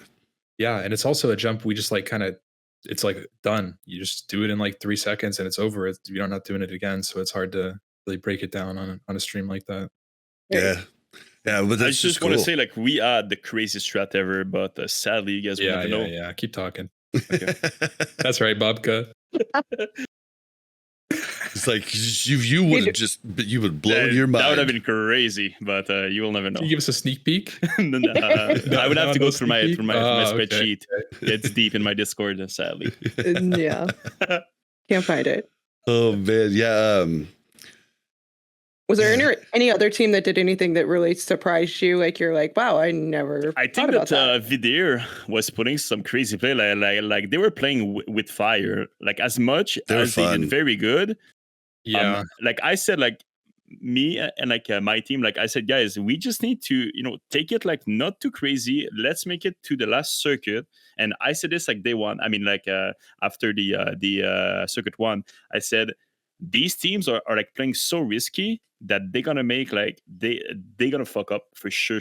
So, and all my prediction came to like truth, and Vidir like did some crazy plays, but super always risky. And I think that like no matter how good you are, and then you can see that in every like speed runs or every like eye guilds, like you cannot always play perfect. So if you try to do like super risky stuff every week, there has to be a moment where one player fucks up, and that that will cost you like a like wipe or a death. And that's where we saw happening in like a marathon. And even Ahmpy's team took like a lot of like risk, and they came close to wiping many times. But sadly us, we wiped too. But yeah. Yeah, I think as like the deer had that time where there no mage just couldn't make the jump up to the skip spot, and like they were just done at that point. Then I thought he was going to try and work back up for the last circuit, the mage, just with no professions, but I guess that didn't happen. They 4-manned, and I think they died in DM East. They died to the Satyr boss, which is like we didn't get to see it on stream, and like if they replayed the replay, I missed it. But like I assumed that they didn't use line of sight correctly. And I mean their whole team was kind of built on the big boom, boom, boom, but yep. Like their healer must have gotten grabbed. They might not have known you could touch the wall to like make the boss run back. I mean, did a ton of DMEs jump runs during Classic, but so I know all the tricks. DMEs though, even if like the healer can heal somebody through it, but it does get difficult if it's the wrong person. That's especially at the gear levels that they were at. Too. So if the healer got hit, I think that's what happened. I think the healer got hit and just got melted because it does a lot of damage. Really also fast. You have a dot on you before that because it casts a Shattered Pain on all the targets. So technically you have like, if you don't get that dispelled, you pretty much have like a double like damage source and plus like your stun. So if like you have no way to heal that, you're definitely going to die. Especially like being like so like low geared and fresh like 59 gear. Right. Definitely, it's definitely hard. Yep. Yeah. But it was a bummer to like not get to see them to go on to like it was just it was crazy to see how many teams started and then how many teams ended. I think it was 44 teams at the start, right? I don't remember the exact number better. It's 44, and I think we were the only team that finished. I'm not sure about bag drops are back though. I didn't check in on that. They might have finished. But that's still a lot of teams. A lot. It's nuts. Yeah, I'm glad you guys did finish. Can we talk about the Vidir graveyard finish? Because I thought that was pretty good. Oh, that was pretty good. They might not have seen that. When they did the one pull in graveyard? No, how they ended it. After they had wiped. No. How did they? What did they do? Well, they had, I think there was 2 that were still alive, and they went to this one graveyard, and there's the ghosts of everybody on their team, and then they drink the Vidir elixir. Oh, that's sick, actually. And died. Yeah, it was pretty funny. Yeah, and that's good. I don't know, like, we didn't see it on stream, but I don't know. They might have just walked their ghosts all the way back there. No, they couldn't have because they would have had to get out of the dungeon, right? No, I guess they. No, I think you don't res in the could they? dungeon. Yeah, I guess so. they I said wonder they if walked took their- rest they and walked ran their there. ghosts all the way there. That's Yeah. funny. And and then like the two others just drank their veneer, and it was. It's pretty cool. That's a good way to end your tournament. for Yeah, sure. they said they were hoping to end it that way after they won, but That would have been epic. Would have been epic, but it was still pretty good. But yeah, so you won it, Ahmpy. Anything you wanted to say about like just winning? Like that had to feel amazing because you guys also like we kind of talked about it a second ago, but you lost your tank prior to this, and then had to kind of pivot and have Calamity tank on the Paladin for a lot of different situations. Yeah, that was a big surprise.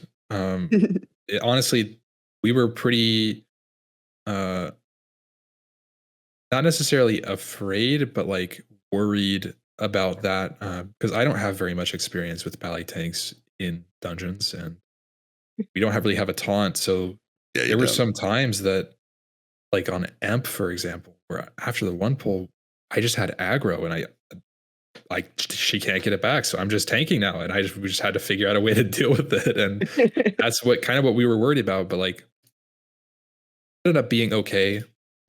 Most of the tanking problems we foresaw were in strat, and luckily pallies are pretty decent against undead. So, Mhm. And then I Do you feel like believe your Holy strategy Water. changed? Did your strategy change a lot when you had to change to the Paladin? Like, did you have other things that you would have done differently if you had a warrior? yes, yeah, we had to play to kind of support the pally, and less so like me as like DPS mage, because like I can't really just go crazy. We don't have an AoE taunt. We have one dummy. We don't have a single taunt. Like no demo shout. So we ended up having to play much more conservatively with pally tank than we otherwise would have if a warrior was tanking.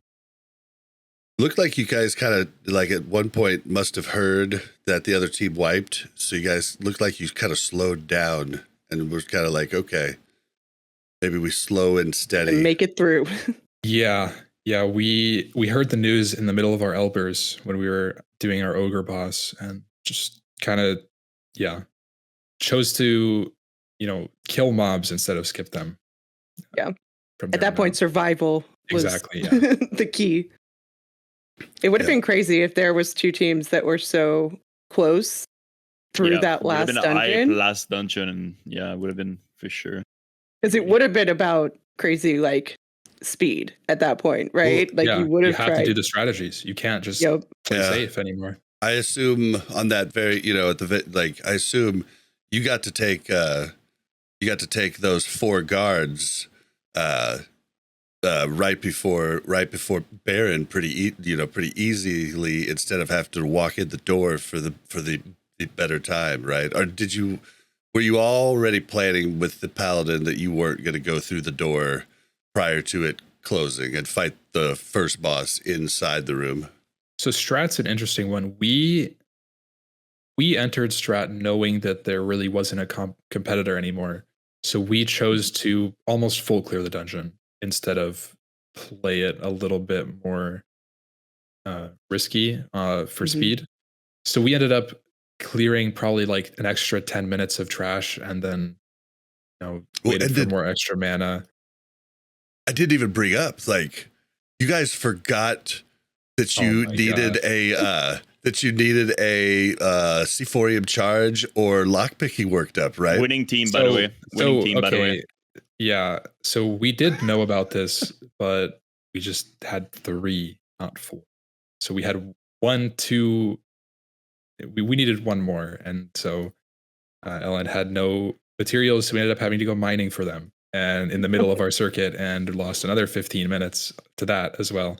Yeah, it was very not ideal. And that's one of the things that, like, if it did come down to strat, we would have lost to that. That's like kind of what I was alluding to at the beginning, where it's like, yeah, it's kind of didn't really play that well. But there's just so much you have to think about going into those. It's crazy. I mean, we have like spreadsheets like mapping out our inventory. What can we carry? What do we need? How much of this do we need? And it's just, there's a lot of moving pieces for that. So, yeah, I mean, at the end of the day, though, it's all about surviving, right? So there's this different balance, I feel like, in hardcore speedrunning than in regular speedrunning, where you're trying to get fast, but also not too risky, or and I think people went a little bit more risky and they didn't make it to the end. And I think you guys had a lot of risky plays, but at the end, I feel like it was just like, let's just make sure we don't kill ourselves. Yeah, exactly.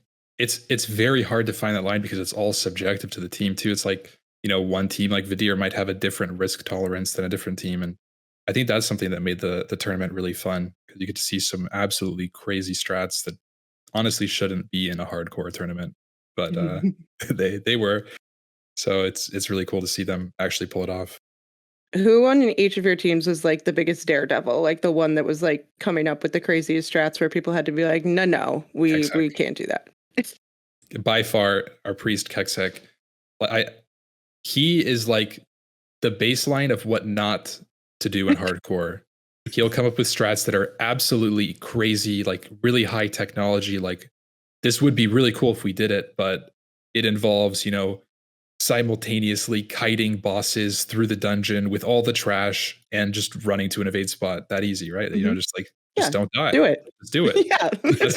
that's the Kex technology that we've termed it. I love it.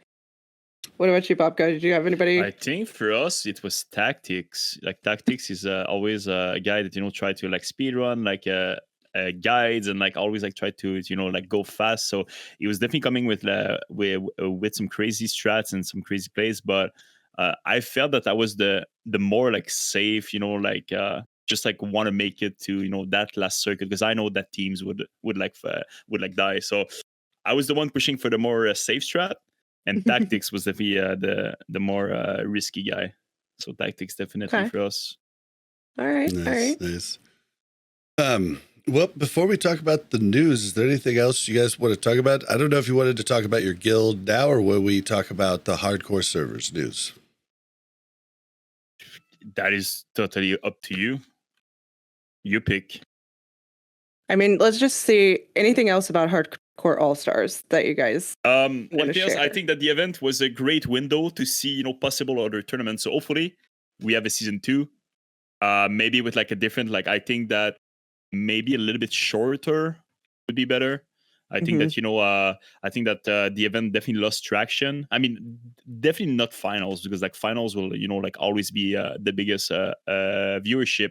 But I think like you could see in like the circuit 3, 4, less people were interested. Also, like a lot of like people burnt out or died. So maybe like a little bit more condensed. But I think that the format is very very fun to watch. So hopefully season 2 comes in better, and I think that like talking with Cargos and like a Black Smoke and all the people that planned that whole tournament, I think that they know what to do next to make it even better. So hopefully we get a nice season 2 and new teams and new rules and more stuff for sure. Yeah, more fun stuff. Huge shout out to Only Black Smoke. I mean, it took a ton of people to put this all together, but I know it was his initial idea, I think. Yep. And the fact that they, got Blizzard to be watching it and to come in their own show to announce it, I mean, to literally sponsor it, it's actually crazy how far, the scene came from. So season 2, really looking forward to it. And new teams, new rules. Very exciting. Would you go with the same team? Personally, I think if they would want to run it again, yes. But I think that the fun of like the season 2 would be to make new teams, right? And like, but I mean, like I would be down to run it again with the tactics, race cargos, and because like one thing I think that like our team at the most is our team used to spend the all nights and all days on like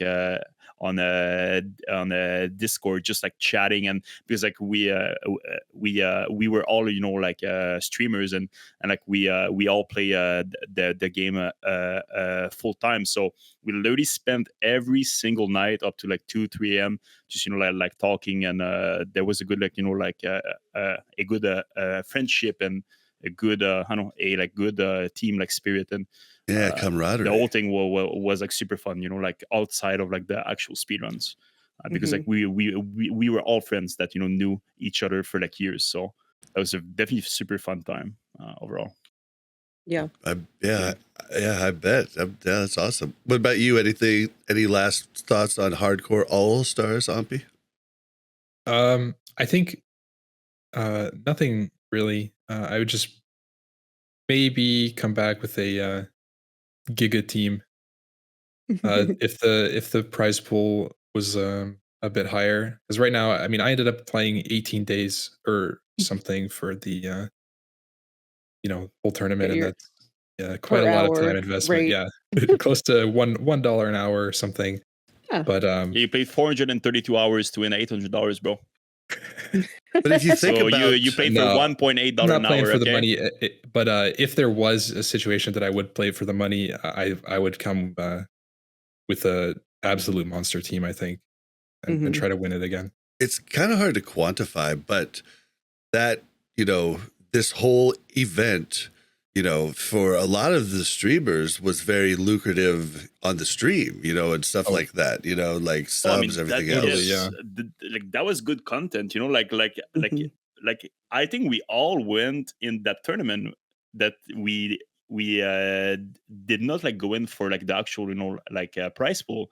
It was just like for the old thing, and it was super fun to stream, and like again like all the fun that you had with your team. So I don't think you were going into that tournament just like wanting to win your $800, because you knew that like you had to put like 300 hours in. So Right. yeah, definitely. Yeah. It's a nice little bonus, but it definitely wasn't the it's just a bonus motivation at the for end, anybody. Yeah. See, as a, like I regret just not trying it. Like I could have gotten on one of the smaller teams. Like I knew a bunch of people doing it. I regret not just doing it and getting through Circuit 1 or Circuit 2, just for the experience of being involved in it. And hopefully later other people will do that too, There was so many teams that just like signed up just to do the Circuit 1, because I think that the Circuit 1 was the most fun one, because it was like all fresh for like everyone, and yeah, like I think many teams had way more fun just to do the first circuit than the actual team that was working like every day to come up with strats for every circuit. So again, like I think that that was a fun event for like casual people too, and just wanted to have fun with a bunch of friends. Yeah, see, I could have joined Table Slams team, which would have been awesome. Yep. Oh, well, let's go ahead and move into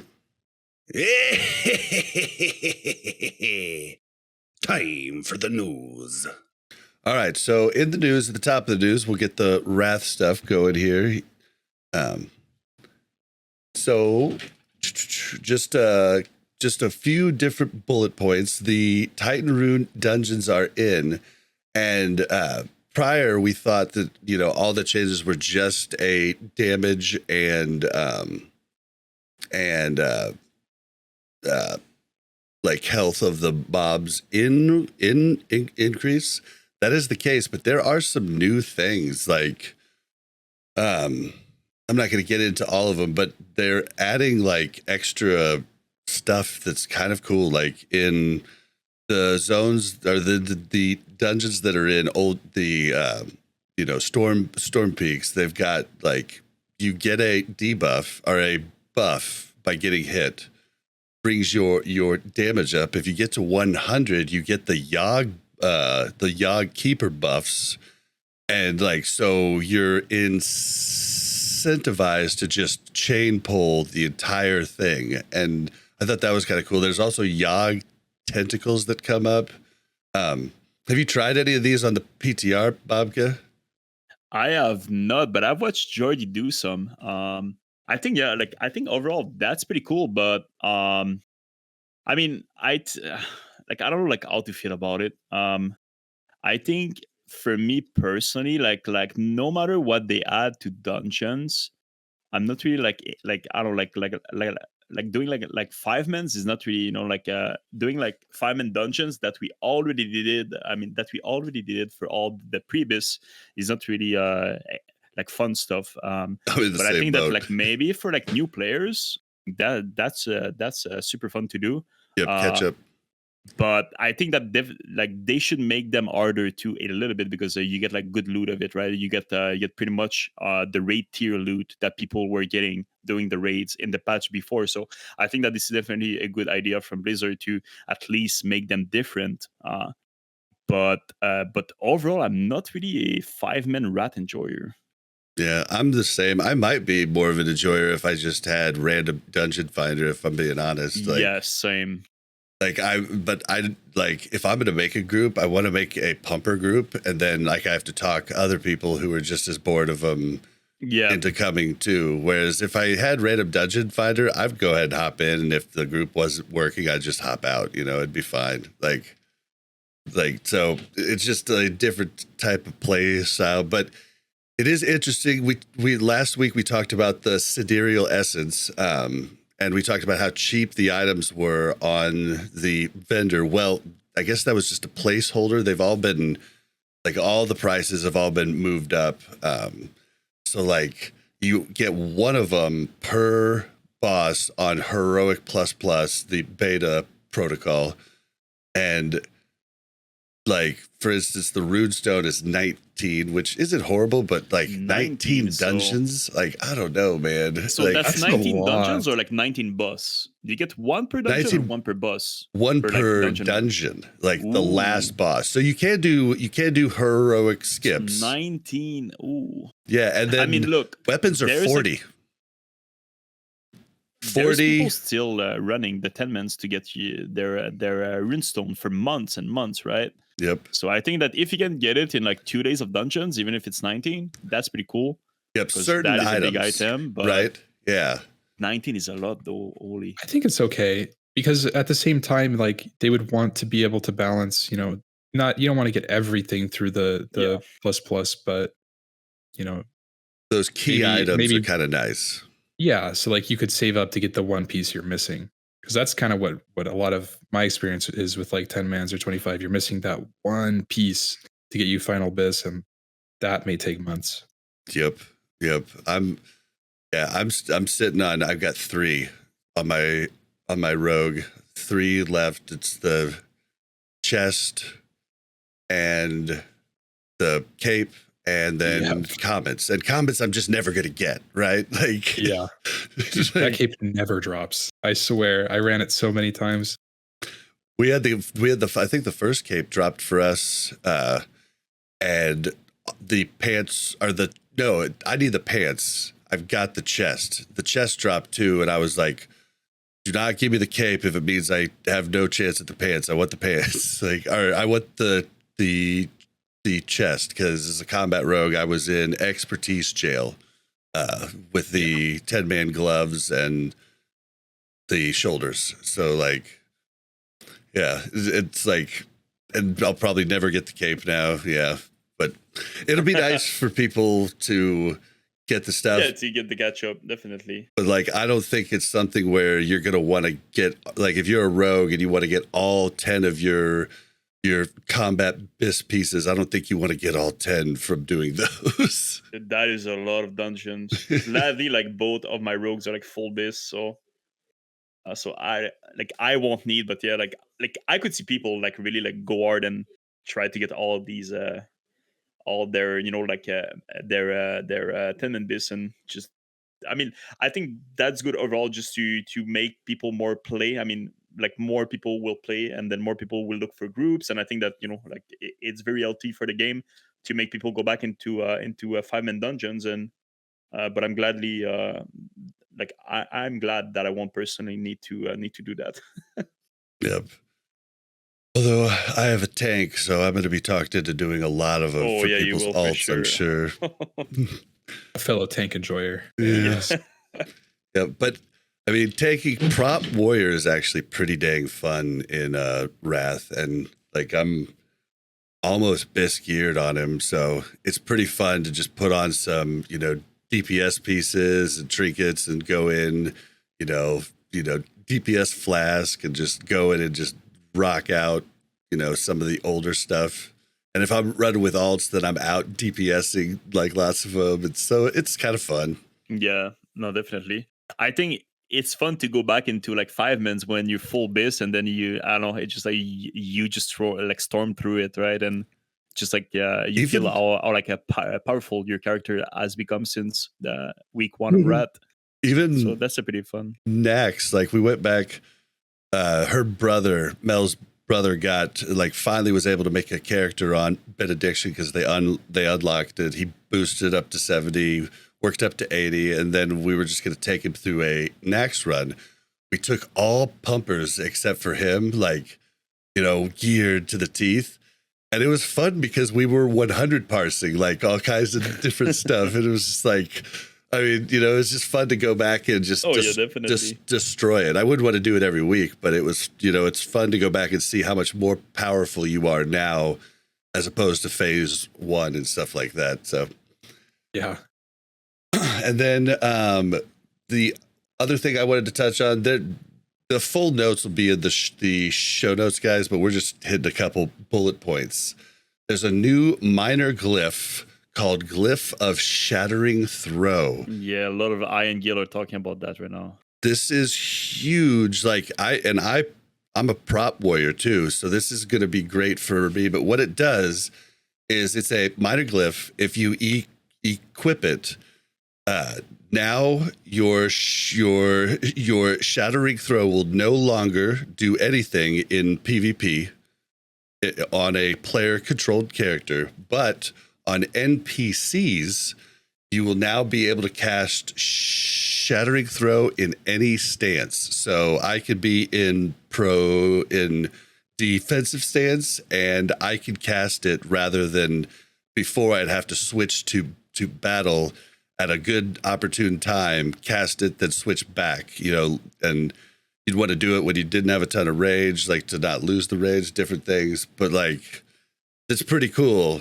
Then I'm pretty sure Fury Warriors had to switch over too, so now they'll just be able to do it without having to swap stances. That's a pretty big change. It's huge. I don't know if they did it because I don't there's not that many warriors yet in raids, and they thought that they could optimize them a little bit and give them a little boost for next patch, but definitely a big change for warriors. And oh yeah, well, and just a big change, just a big change for the whole raid, really, any melee. And I think it's a good change. I don't know, I don't know if it upsets anybody, but this is the type of change that helps the entire raid. So I can't see it being all that bad. I think it's a great change overall. And then the next one, I don't know. Huh? I'm just saying, I don't think anybody's going to push back on a minor DPS upgrade for warriors, right? What? Well, it's a upgrade for the whole raid because they drop it drops the armor by 20% for it's either 6 seconds, I believe, but maybe it's 10. But either way, it's huge to be able to do that right away, not lose rage. That'll help them individually. I think it's just good overall. The next little thing I wanted to talk about, but I don't know anything about, is they've done a bunch of changes to Dancing Rune weapon, which I believe is a Blood Death Knight ability. And if either of you guys know anything about Death Knights, you're welcome to talk. But basically, they're trying to fix this move that's been broken, I guess, a long time. Or some people say it was changed in the last patch. But I don't know. I don't know if I Are don't they know. trying to make like Death Knight tanks like more No, like better, blood or like DPS better is blood what they're trying so, to do. so that because like right now like all the DKs they run Unholy, and then you have a couple of Frost sometimes, but Yep. I mean I would love to see them buff blood. I mean, they could nerf DKs first of all in DPS. Yeah, That would I would probably take a nerf. they could nerf like Unholy, and then that would make like blood like a little better. That would be the best change. But I think that DKs are already powerful enough in terms of like DPS. But I think it's definitely a good thing if they make a spec worth it more than it is right now. And Ahmpy, you don't know anything about DKs? No, I never ended up leveling my my DK Bobby Bubonic. Dude, Ahmpy, you struck That's a me great as a name. DK player. Really? I mean, I You're was like an going to play edgy DK. guy a little bit. No, okay, I'm Like not a- that edgy. Come on. I play Hunter, Paladin, and oh man, I play everything, but that's what I played in Wrath. Hunter and Paladin. Okay, well, if anybody knows, you can leave it in the comments on YouTube, or you can write into us, call in on a voicemail, leave us something. But yeah, we're doing something to Dancing Rude Weapon, so I just thought I would throw it in there because Sarth's been talking about how Sar plays a lot of DKs. Yeah, he's been talking about a bunch of like private server DKs have been telling him that if they make the proper changes to blood DPS, then blood Really? DKs will be the best single target That's DK interesting, DPS. Yeah, Oh, okay. so That's pretty be big, interesting. Yeah. All right, well, that's it for the Wrath news. The next news is what we all were waiting for forever. Grind came on after the Hardcore All-Stars and announced the classic Hardcore era servers. So the PTR is going to be coming out in, he said, several weeks. So it could be anytime, but the PTR should be, relatively soon to test this out. They talked about how, there's going to be a new, you could actually duel to the death by doing a slash makara, and there'll be things like that. They talked about there will be a few things they're going to be tweaking, but for the most part, they're just going to make it a one life server. That's the plan. So yeah, we're getting hardcore servers, guys. Exciting. Exciting. I think, we don't know much yet, but I think that the biggest thing was to hear if they would make it a solo self-found, or if they're gonna just make it normal where you can use the auction house in trading. And I think he pretty much said it right, that they are only adding no res, which means that I don't think that they're gonna make players be a solo self-found. So I think that it's pretty much the biggest news. And the only thing we need to know now is there was talks about maybe that all the raid tier will be out on launch. So that would be like the big, I think the biggest next news that we could hear about, because that would be the first time ever that Blizzard would do that, and that would change the whole way that you progress your character through raids, right? And also, this would make it where it's not a race to Molten Core, but a race to Nax. So it's very exciting stuff. And then you can see some guild going too quick. And I think that this is where, the old raid wipes and all the deaths could really happen, in my opinion, if this is a race to Nax. It'd be crazy. Exciting stuff. Because you could actually get into Nax before the gates of AQ open. You pick your own path. You want to do a 3-week AQ, you could. You want to do a 2-week Black Winter, you could. But it all depends on your gear and your preparation. So it's very dynamic in terms of the progression. It's not just like Molten Core, right? You do your previous into Molten Core week 2. That would be a all new meta, which I think would be exciting to play and watch, in my opinion. Yeah, I didn't even think about that. I feel like it'd be much more interesting in a hardcore setting too, because if it was just on a regular server, I feel like people would go straight to Nax, right? Oh yeah, they just they just bash their head against it. Wipe 20 times, it's fine. You don't care about. Right. Buy gear, all of that. And I think having it on a hardcore server, you'd still progress through each of the raids. You would just not have to progress for, a certain designated amount of time. Well, and I think what Blizzard is doing here is they're coming out and being like, hey, we're going to make a sandbox for you that just has the main basically the main component, which is one life, right? And then, the hardcore community has come up with the add-on, that's got all kinds of cool stuff in it. And like it tracks, it tracks solo self-found really good at this point. And so you'll still have that, you can still do that. But then this opens up the door for a whole new hardcore population to come in that wants to do it as a group. There's been people asking, for that forever. They want to be able to do, they want to do it their own way. And this opens it up for everybody to do your own thing, and the hardcore add-on could even start parsing out different pieces. You're like, well, I'm going to do hardcore, but no auction house, mailbox, but I'll still trade people. They can make up their own fun, which I think is kind of cool. 100%. And then the hardcore community can, still monitor solo self-found. And so we get the best of both worlds, in my opinion. Yeah, I think that's something that the hardcore add-on, right now it offers a single path kind of. And what I'm excited for on hardcore servers is like those restrictions hopefully being lifted to, people can really just choose how they want to play the game. If they want to continue playing SSF or, like you were saying, mix and match, maybe, not really buy things on the auction house, but be able to send something instead of vendor it. Because that's something that I hate doing is I get like a purple axe on my mage. Well, I mean, no, I'm probably just going to vendor it if I'm being honest. Like I can only trade it to level 60s, so it doesn't really matter.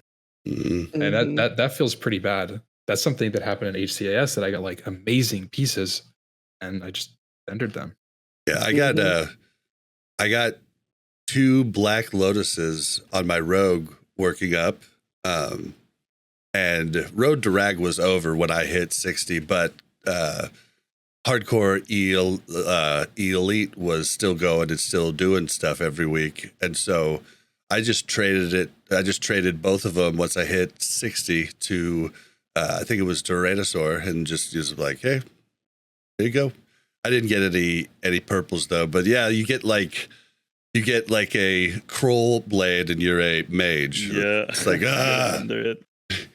I think like what's fun to see too is we don't know like how the prices would actually look like because we never had like the auction house or mail, so we don't even know how like the market will be. So that's a whole new like thing to like explore and see. Like I don't know, like as much as many people want the solo self-found, I think that it's a way better middle ground if we have just like freedom. And then, like you said, if people want to do their own run in which they don't use the auction house or mail or like craft stuff, I mean, that's up to them. But I think that having it open and then you pick your own path, I think this is the best way for also new players to start playing hardcore. Yeah, and it's better about. Yeah, I think my biggest thing about it would be that you can't have people with multiple lives on the same server as people that was that the only main have rule, one. Yeah, the trading, because like you couldn't track if that item was acquired by a non-hardcore player, so that would have been like mixing everything. But yeah, that was the worst. Like when I would do dungeons, I would be wary, like if I got in a group and they didn't have their Soul of Iron up, buff on, like if they either turned it off or they died and uphealed, or something like that, I'm like, do I, like I'd rather you have the like everybody have Soul of Iron if I'm going to run this, with you guys, just like it, like having the one life solves that, but I don't see the hardcore community stopping. So yeah. Anybody who wants solo self-found is going to have it, so yeah, they can I think it's going to be good. So. And what about griefers? I think griefers could kind of be cool now. My take on griefing is because they can die. I think that some low-level griefing is like really funny and like that's fun. But I think that when things get personal and like when streamers get like stream snipe and camp, like I think that that's where like I draw that line. But I think on a one life server where the griefer is going to be on one life too, and when he flags to grief people, like there is going to be not thousands but hundreds of like people that are going to do anti-grief. So people will play like bad cop and then a good cop. So I think that like griefing on real servers could be a little bit more fair and like funny, but as long as it's not like like personal griefing with like streams or like super deep stuff. But I don't like any of the griefing where somebody uses some sort of like exploit or something. Like I hate the things where they'll kind of mob over and then drop aggro and then it goes on you, flags you. Like I hate that stuff. That's just like parts like they're just like using like parts of the game where there's like like flaws. So I think that's definitely not fair, but hopefully Blizzard will fix it, and I think that they will because it's super easy to for them to fix, I'm sure. I think a hardcore PvP server could be a really cool thing if they would tweak like who you're able to attack and stuff like that. Like, because like it's just there's nothing fun about like a PvP server. Like it'd be fun for the first couple weeks for everybody, and then as soon as you've got max players that are coming and one-shotting, level 20s, like that's no longer fun. Like maybe they could split it up to zones. Like you could only PvP interact, like if you're between these two sets of levels for this zone and stuff like that. But I think that could be really cool. I think that is.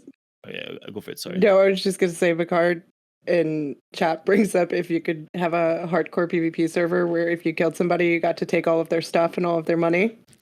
Because they're dead. That'd be funny. But I think that right? that's like a big, that could be very cool, but I think that's a big like coding issue though. Like you can like lose your gear, so like the gear is not soulbound anymore, and then it makes like everything weird. But that would be very good.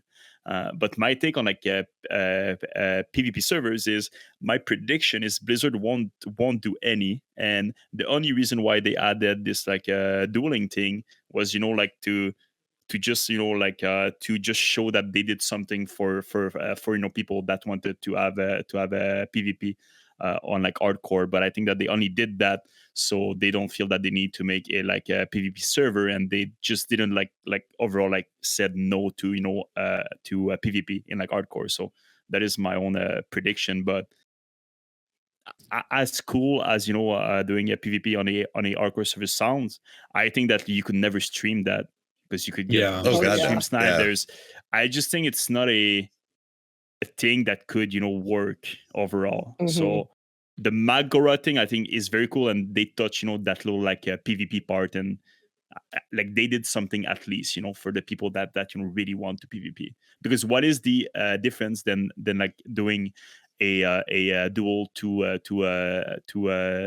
the death, or like doing like world hardcore PvP? It's like literally like same thing, right? I think that the duels, is their way to do. Duel's actually more exciting for me because like world PvP, just like it tends usually to just end up whoever. PvP. Yeah, it's not fair at all. Normally, usually like never forget phase 2, guys. And I play. I'm a rogue main, so you pick when to open, and then you can be like a multiple players too on like one player. So but I think that the potential of like content that you can make with Magoras is actually very funny stuff that you can make videos of, and you could be that one guy that never lost a single duel, but that has killed like 100 player. I think that there's very cool stuff that you can do with this dueling system. The statistics tab would be really cool for that because you could see how many duels won to the death. Like that'd be really cool. That's in my guild, if there's ever any loot trauma, now we have a system to deal with it. You just put them 1v1, winner wins. Oh my gosh. Oh my gosh. What are some of the things that you would like to see Blizzard put in? Like, for instance, for me, I would love it to where Hearthstone cannot activate while bubble is on. In fact, I just think that should have been in the game from the start, if I'm going to be honest. But what would some of the things you guys would want them to actually put in the hardcore server, you know, like there would be changes? What I've always been like a super, I mean, I love this game. I'm like so passionate about it. I want like some crazy feature where you could see like, I mean, it would require them to put work in, but like you could see a graveyard of, you know, level 60s that died or something, or, and you could like click on their gravestone and be like, this is how they died, or just something like that. Oh, And that'd be wow. cool. it would like a replay. Yeah, exactly. Like it would play a little like cutscene and them like falling over to a Defias pillager, you know, with AFK or something. I think that would be like my dream addition to the game. That'd be so cool. Well, but as hardcore players, like what possible problems could you see, like where they could make a fix now? I think like for me, you pretty much touched it. Like I don't like right now with hardcore, we know that even if there's a full wipe, like everyone has like a flask of a petrification, right? So technically speaking, take right that now out it's of- impossible to have a full wipe because you have ways to, you know, cheese by like Good by point. just like a leaving group, right? And then your whole flask like goes down, and then you get poured out. So I think that like it's way more exciting for viewers and for raiders to know that when they enter that raid, if they wipe, they wipe. There's no like cheesy like things to actually cover the mistakes of like people.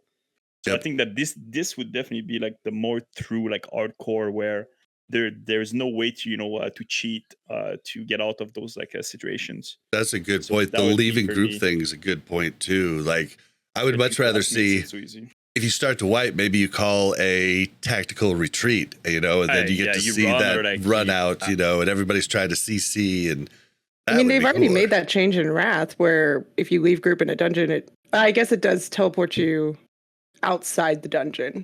But it's still like ports you out, right? So like right now, Yeah. even like if like your raid goes like super bad, you just call for everyone to Petri, and then they all leave group, and then they will all be ported, you know, Yeah. safely. So the risk is not really there, you know. Like of course, like maybe like 5 people will actually wipe because they don't have the time to use it, but yeah.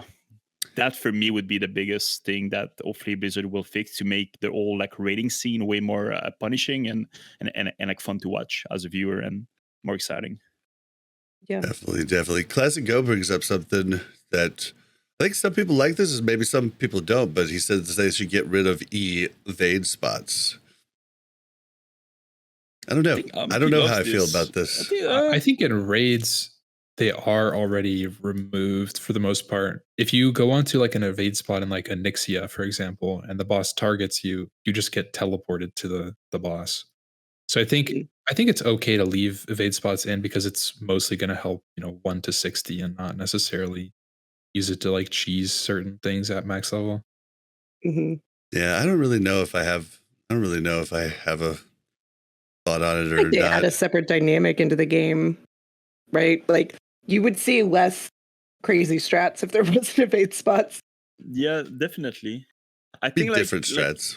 You could not save a raid because like of a jump spot, right? Like that's more of a like dungeon thing, and I think that only like a few percent of like the player base actually knows about it. And again, when like things go like super wrong, most people don't think about that's like one little like jump spot that you can be safe on. So I don't think that this is big enough where it actually like takes like a credit of the challenge, but yeah, for me again, it's only the leave group and the Petri flask that I hope that they fix.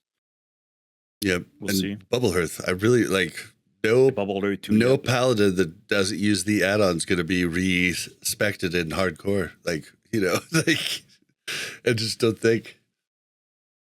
Pally, I mean, yeah, they definitely have the easiest way for sure.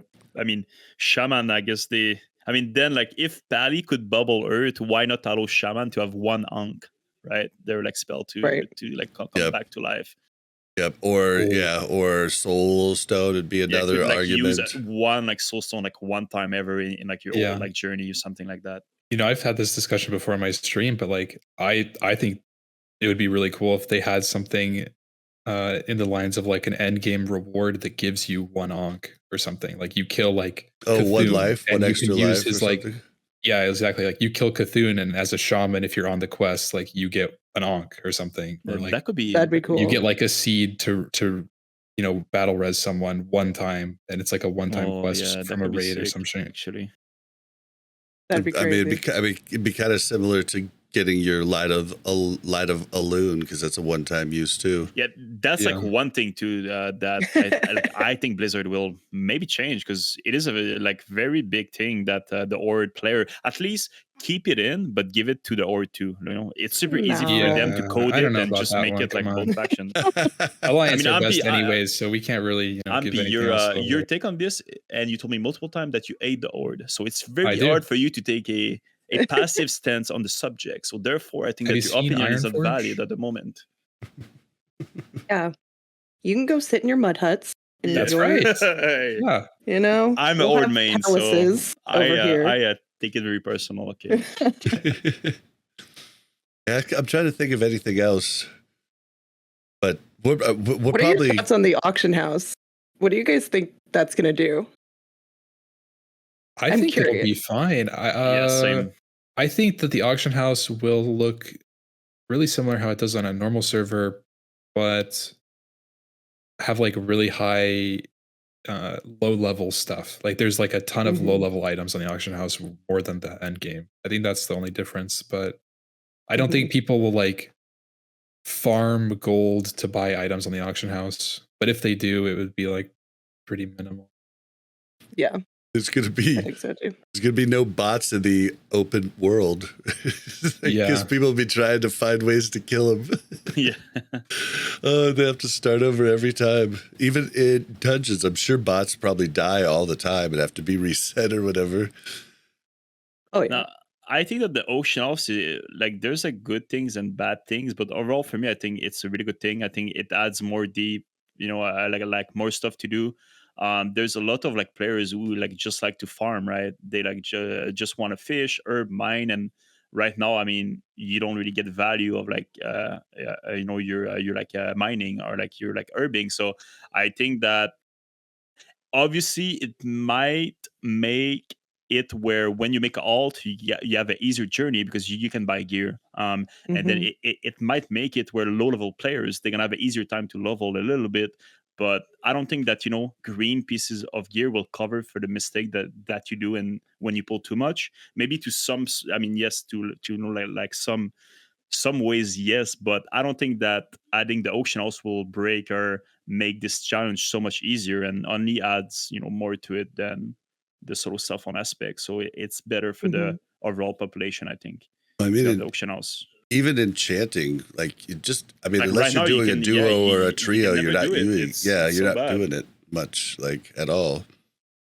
Yeah, the game's professions were largely designed around having access to like a trading system, right? Like engineers using leather, or enchanters using a blacksmith rod, or just like there's a lot of like interconnectivity that's kind of just not there right now. So that definitely will open up a lot of doors.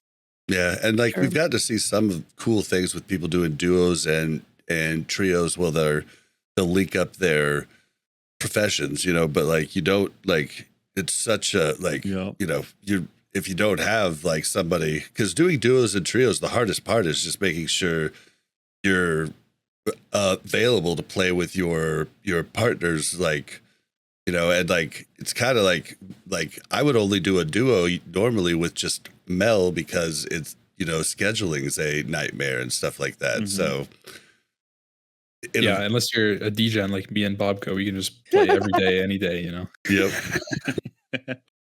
Yeah, but for the majority of people, I think all in all, it's just going to be a good thing, and I'm interested to see what other play styles people come up with, and also interested to see what happens. We're going to find out a lot more as the weeks go on, and as we get to do PTR and stuff, and then the fresh servers are going to be a freaking blast. It's gonna be crazy. It's gonna be a wild couple of weeks for sure. Maybe not as much as the actual release of Classic, but I think that the player income will be crazy, the servers will be crazy, and like most people will definitely try it. And me and Ahmpy are like planning to go really hard on that too. We've been practicing for the past couple of weeks.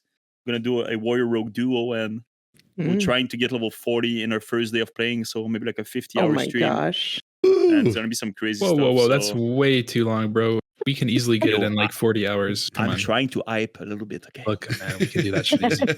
we're gonna do a 100-hour stream. Tune There we in. go. It's gonna be That's right. crazy.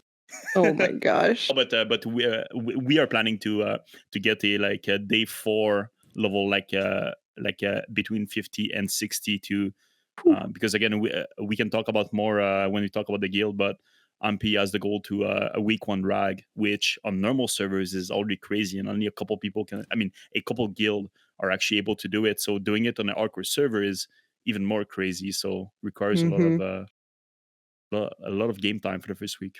I mean, unless somebody else has anything more to throw in about the hardcore stuff, the hardcore server itself, then I have a question. Okay, you go, and then we can go on to the guild because I'm interested in this. I know I am too, but I was wondering, there's a PTR which is interesting, right? For a new, fresh hardcore server. What do you think? Like, if you did the PTR, what would your main goals be of looking for, and why do you think that they're putting in the PTR? What do you think they're testing for? You have a good take on that, I'm sure. I think the main thing that they'd put a PTR out for would just be honestly hype. I think they've probably fixed most of the actual bugs, and they'd put out a PTR just to like completely guarantee that, because there's only so much they could test. Put it like in the hands of 10,000 people, it's a lot easier. But in terms of what we would look for, probably try to identify some like changes that they didn't highlight earlier, so we can make a better educated plan or whatever for actually pushing for something like a week 1 rag. Yep. Also, Rested XP has to get their stuff, situated. That's right. There's a new survival version coming out soon, I think. Yeah, they're doing. Soon. So one of the biggest knocks on Rested XP in hardcore is it does push you to like the limit in some points of the guide where you're doing stuff that like if you're not like a really skilled player that knows a lot about how to play your class. Now they do separate it by class. Like they wouldn't tell me as a rogue to do the same things all the time as they would tell a priest, because you just have you have different skill sets, but like they're actually toning it down to make it a safer route for the majority of skill, that somebody new to hardcore coming in is going to want, so that's something new that's coming out. They put warnings in. They do. This is a very difficult quest.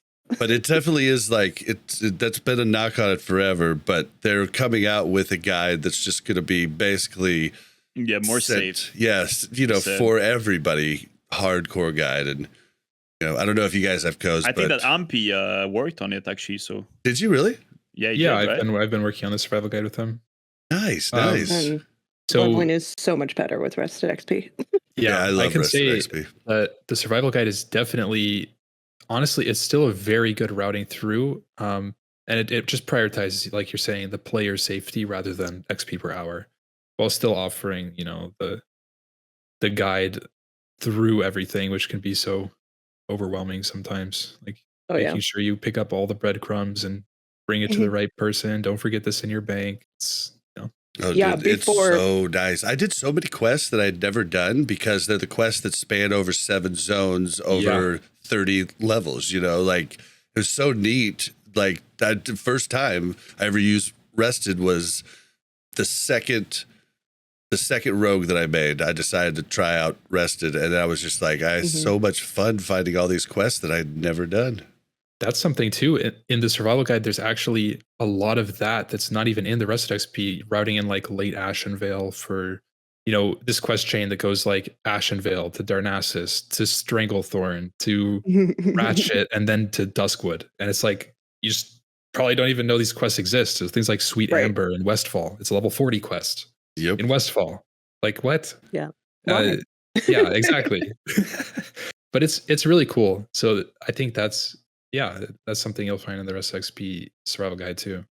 That'll be fun. Yeah, anybody at Unique value, home, sure. link will be in the description. You can use code RELOADED to help us out, but I'm sure you guys have codes too. You want to give your I don't think codes? Ahmpy has a code actually, so make sure to use the Bobka code. Yes. That's right. He needs it.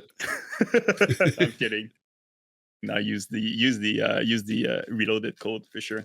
Oh no, I mean they've been good. They've been Plenty great to go to me. around. Yeah, they've been great to me. So use whoever's code. I'm pretty much everybody has a code now. So Yeah, literally every streamer has one. So if you're gonna buy it, just find your favorite and who you want to help and buy it there. And then if you want to help somebody else, buy a different guide with another code. This help us all out. Oh man. Where was I at with that? Oh, okay. Yeah. The last thing I wanted to say before we talk about the guild is, I think it is going to be hype, Bobka, because the retail streamers coming in and doing it, even streamers that don't play WoW coming in and doing it. Like I saw, what's his name? Oh my gosh, the first person shooter god. What the heck is his name? Shroud. Shroud. Yeah. Shroud doing is Shroud's a pretty, sleeper big, gamer. Wow, yeah, he's Played Shaman. he grind a Summit. lot of rat. Summit too, yeah. Yeah, and so like these guys coming in can just bring they could bring brand new players, definitely. in like it could be huge for classic World of Warcraft. So I think the launch of the hardcore servers is going to be big. It Yeah. definitely has the potential to be huge. I mean, just looking at hardcore, like a random, I don't know, weekend, you just see like 100,000 people in the WoW category, and a lot of them Right. are on a hardcore now. It's Yep. it's crazy. Yeah, Yep. it's nuts. I do think too that no, never mind. Move on. Okay, yeah. Tell us about this guild that sprouted during the hardcore all stars. We've been talking a little bit about it, teasing it a bit, but tell us. I think Bobka's got the smooth, pitch here, so we go for it. I mean, that was the idea like I had since Road to Rag ended, and then we did we played hardcore for a couple months after, and then there was some talks about like a real server happening. And then I was thinking like, where will like people play, and then like what are we gonna do? And my only like thought was like how much fun that was to raid with like good players back when we did Road to Rag, and then actually push for for the first Molten Core. And then that's when I talked to Ahmpy, and then I said, yo, like why not don't you make why don't you make a guild for the first server? Because I know that since he did such a good job, and like people were like actually like super content with how he did all the raid leading. I knew that most people would want to follow him in a brand new guild. But Ahmpy was on the fence for a couple of weeks, and he took time, I guess, to think about it. And then one day he said, "I go. We gonna make one." So I said sure, and I've been in the wall scene for the past years with like Tips Out and like all like the big names from like all the tournaments, and I've been for the past month using all my connections to like try to gather like the best guild ever The for super Classic. team. And now we have over like almost like 70 people with Oh, wow. all the big name like Zaryu, Venruki, Snuts. We have like the list goes on, like Sard, Grace, Jordy. We have Samonize. We have Trill from retail. There's even the general manager from Team Liquid that like join us, and I could name names for like 20 minutes. And It's crazy. like I thought about like why not like gather like all the like top players and like make one guild like one time for it, because I think that back in Classic we were all split into like multiple guilds. So I said, why not like go like super early and like try to prep super early, and like I will like DM people, and and now like it's just a chain thing that like more people joins, and like more people hear about it, and then like more like big names join, so like more people like want to play with them. So I think that gonna be able to make a crazy team, and yeah, like I think people trust into the ability of Ahmpy raid leading, and I think that is the biggest thing. And all that I have to do is like plug names, and at least for now, yeah, we have like 70 plus people, and we have big like projects to get well first every raid tier. And I think that like not all, but pretty much like most streamers, they're already in, and like all the best players. I think that the content will be crazy.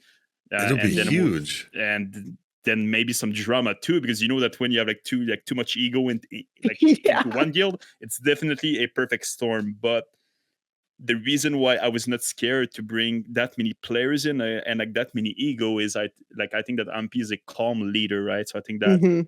And like we had talks about like we will not like tolerate any drama, even if it's a like 10K viewer, like we have like a Joker D, Zaryu, and like big names. If there's any problems, like Ahmpy, I know him that he will never give a streamer pass or like a cloud pass.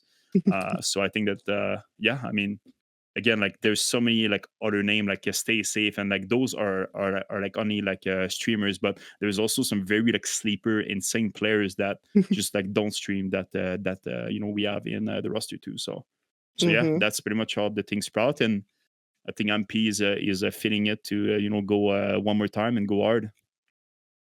Yeah. Who would be the worst raid leader for that type of environment?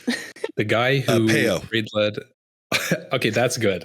Peo is actually, I think you might be right on that one. Because he'd be like, you guys would be waiting to pull, Yelling. and he'd be dancing around his computer and like. I was going to go with the guy from the More Dots guy. I think he could be a fantastically crazy one. Yeah. Crazy. Handle it. Oh god, Peo would be hilarious. I remember Cyrene told me about. Well, he didn't tell me about it. He was talking about it on the podcast, but he was talking about how raiding with Peo was horrible crazy, because like Peo would be standing there, they'd be doing stuff, and he'd look at his stream, and Peo's just dancing around the computer, just doing his little Peo thing. No, but like, crack me up. that was like a big talk. Like we said, like to what point like we want like big like names, because I think that's like more hype and like more like views, and it's like super fun to to put out our like guild name out there. But I think that the most important part is we want to raider first, right? We want to be able to trust them in a like a well first push. So Ahmpy has the last word on like all the people that are joining, and yeah, I think that there's we definitely have some big projects, and I think he has some big expectations on how the things will go. So that's gonna be very exciting to watch. that'll be a lot of fun. It'll be cool. It'll be like Faralita times 4, because like there were a bunch on Faralita, but they were all in different guilds and everything. Like it'll be crazy. That'll be just to have the connection first time where you guys everyone, have. just like gang up, and we make this one big guild with everyone in it, and working towards the same goal. Yeah. Honestly, I think good or bad, if there's a ton of drama or we end up getting a world first, I think I'm probably going to retire after this one. This is going to be like my big push, that I'm going business casual. Yeah. Oh man. Okay, cool. Anything else before we close out? I mean, not really. Look out for the guild Frontier on launch. It's going to be Horde or Alliance? Yes, Alliance. So yeah. I will never let Bobka convince me into playing Horde. He wakes up, he says, have you thought about Horde yet? I said, because I thought about the Horde, like could have been, like, because Horde like right now is not really popular in terms of like iron rating on like Warcraft. I said, like why not try to go Horde and be why not go Horde and be like the first iron Horde rating guild. But the thing is, Alliance, it's very hard to push in like a week 1 or like week 2 rag on Horde, because I mean you can do it, but Alliance is much safer, and I think that we can definitely get a better time playing Alliance. So in terms of the performance, Alliance is definitely the choice in that term of like rating aspects and I what feel we like want to do. somehow Bobka's sitting here saying we chose to go Alliance, but also putting down the Alliance at the same time. I don't know if anybody else is getting that vibe. Yeah, I'm definitely getting that. He's begrudgingly going Alliance here. I'm a horde. It's like, because Alliance is so much easier, and But already, I mean, I think that nonetheless, I'm excited to play Alliance. I never really raided with I mean, as a human or like a night elf, and I think that I'm going to be playing a human for that launch. So that's for me like a kind of a fresh race that I never played much with. So I think that's going to be fun. So I'm really looking forward to it. Okay. Overall. Yeah. Well, good deal. Well, I'm going to start closing this out here. Don't forget to follow us on Twitter at WC Reloaded. You can follow the Mash Those Buttons Network at the Mash Network. If you want to send us an email, the address is wcrpodcast@gmail.com. If you'd like to join our new Discord, you can go to discord.me/Warcraft Reloaded, or you can click the link in the description. How can you help the podcast? Well, we're still a top 200 gaming podcast on both iTunes and Spotify. But if you want to help us continue to grow on YouTube, comments help so much. Likes, hitting the bell actually helps. Like, these all help. If you just got a second, run over there, give a comment and help us grow there. We've been growing some, but we'd like to grow more. So if you'd like to be a Patreon or basically any of the links that will help you support the show, you could just go to warcraftreloaded.com, and on the main webpage right there, it'll have links to everything, Patreon, Rested XP, whatever that could help us out. All right. Where can we find you, Mel? You really can't find me anywhere except for here or the Discord. Discord, nice, yes. I probably won't answer you anywhere else. So. And Ahmpy, where can people find you? Twitch.tv/Ahmpy. A lot of leveling content, a lot of racing, speedrunning stuff. That's me. Awesome. And that's AHMPY, guys. The H is silent, though. I noticed you called him Ahmpy, and he called himself Ahmpy. Is it Ahmpy or MP? Actually, Either or. Oh, really? Huh. I've just always heard everybody call you Ahmpy. Honestly don't even know. I always say Ahmpy. Ahmpy. Anyways, it's Ahmpy. Ahmpy. What about you, Bobka? On Twitch, same. Twitch TV, BOBKA Bobka. Don't ask me how I got that name. It's a long private server tale. It's a Russian name. I mean, it's a Russian warlock name that I end up sticking with. So, long story, but yeah, Twitch.tv Bobka, and gonna be doing a lot of learning stuff with Ahmpy the next weeks and preparing for our big push on the real servers. So, yeah. Is Bobka related to? Oh my gosh, Bob? The name Bob? No, Bobka and what's the name of the folklore? Baba Yaga. The Baba Yaga, yeah. Are they related? All I know that's Bobka is a Russian name for kind of a, I don't know, that's so boring to say, but kind of a like Russian muffin or something. I don't know. Again, a muffin? It's not a muffin, but it's a sweet thing that people like. Just Google like a Danish. Bobka. I'm like a sweet and a savory dessert. Perfect. And all their links will be in the show notes, guys.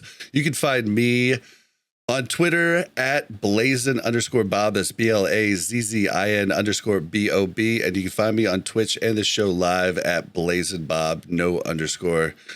Thank you guys for joining us. And we'll see all of you next week. And thank you guys. Thanks for having us. Thank you. It was super fun. Yeah. Bye. Thank you very much for checking out Warcraft Reloaded Podcast. Make sure to like and subscribe and hit that bell so you don't miss any future content.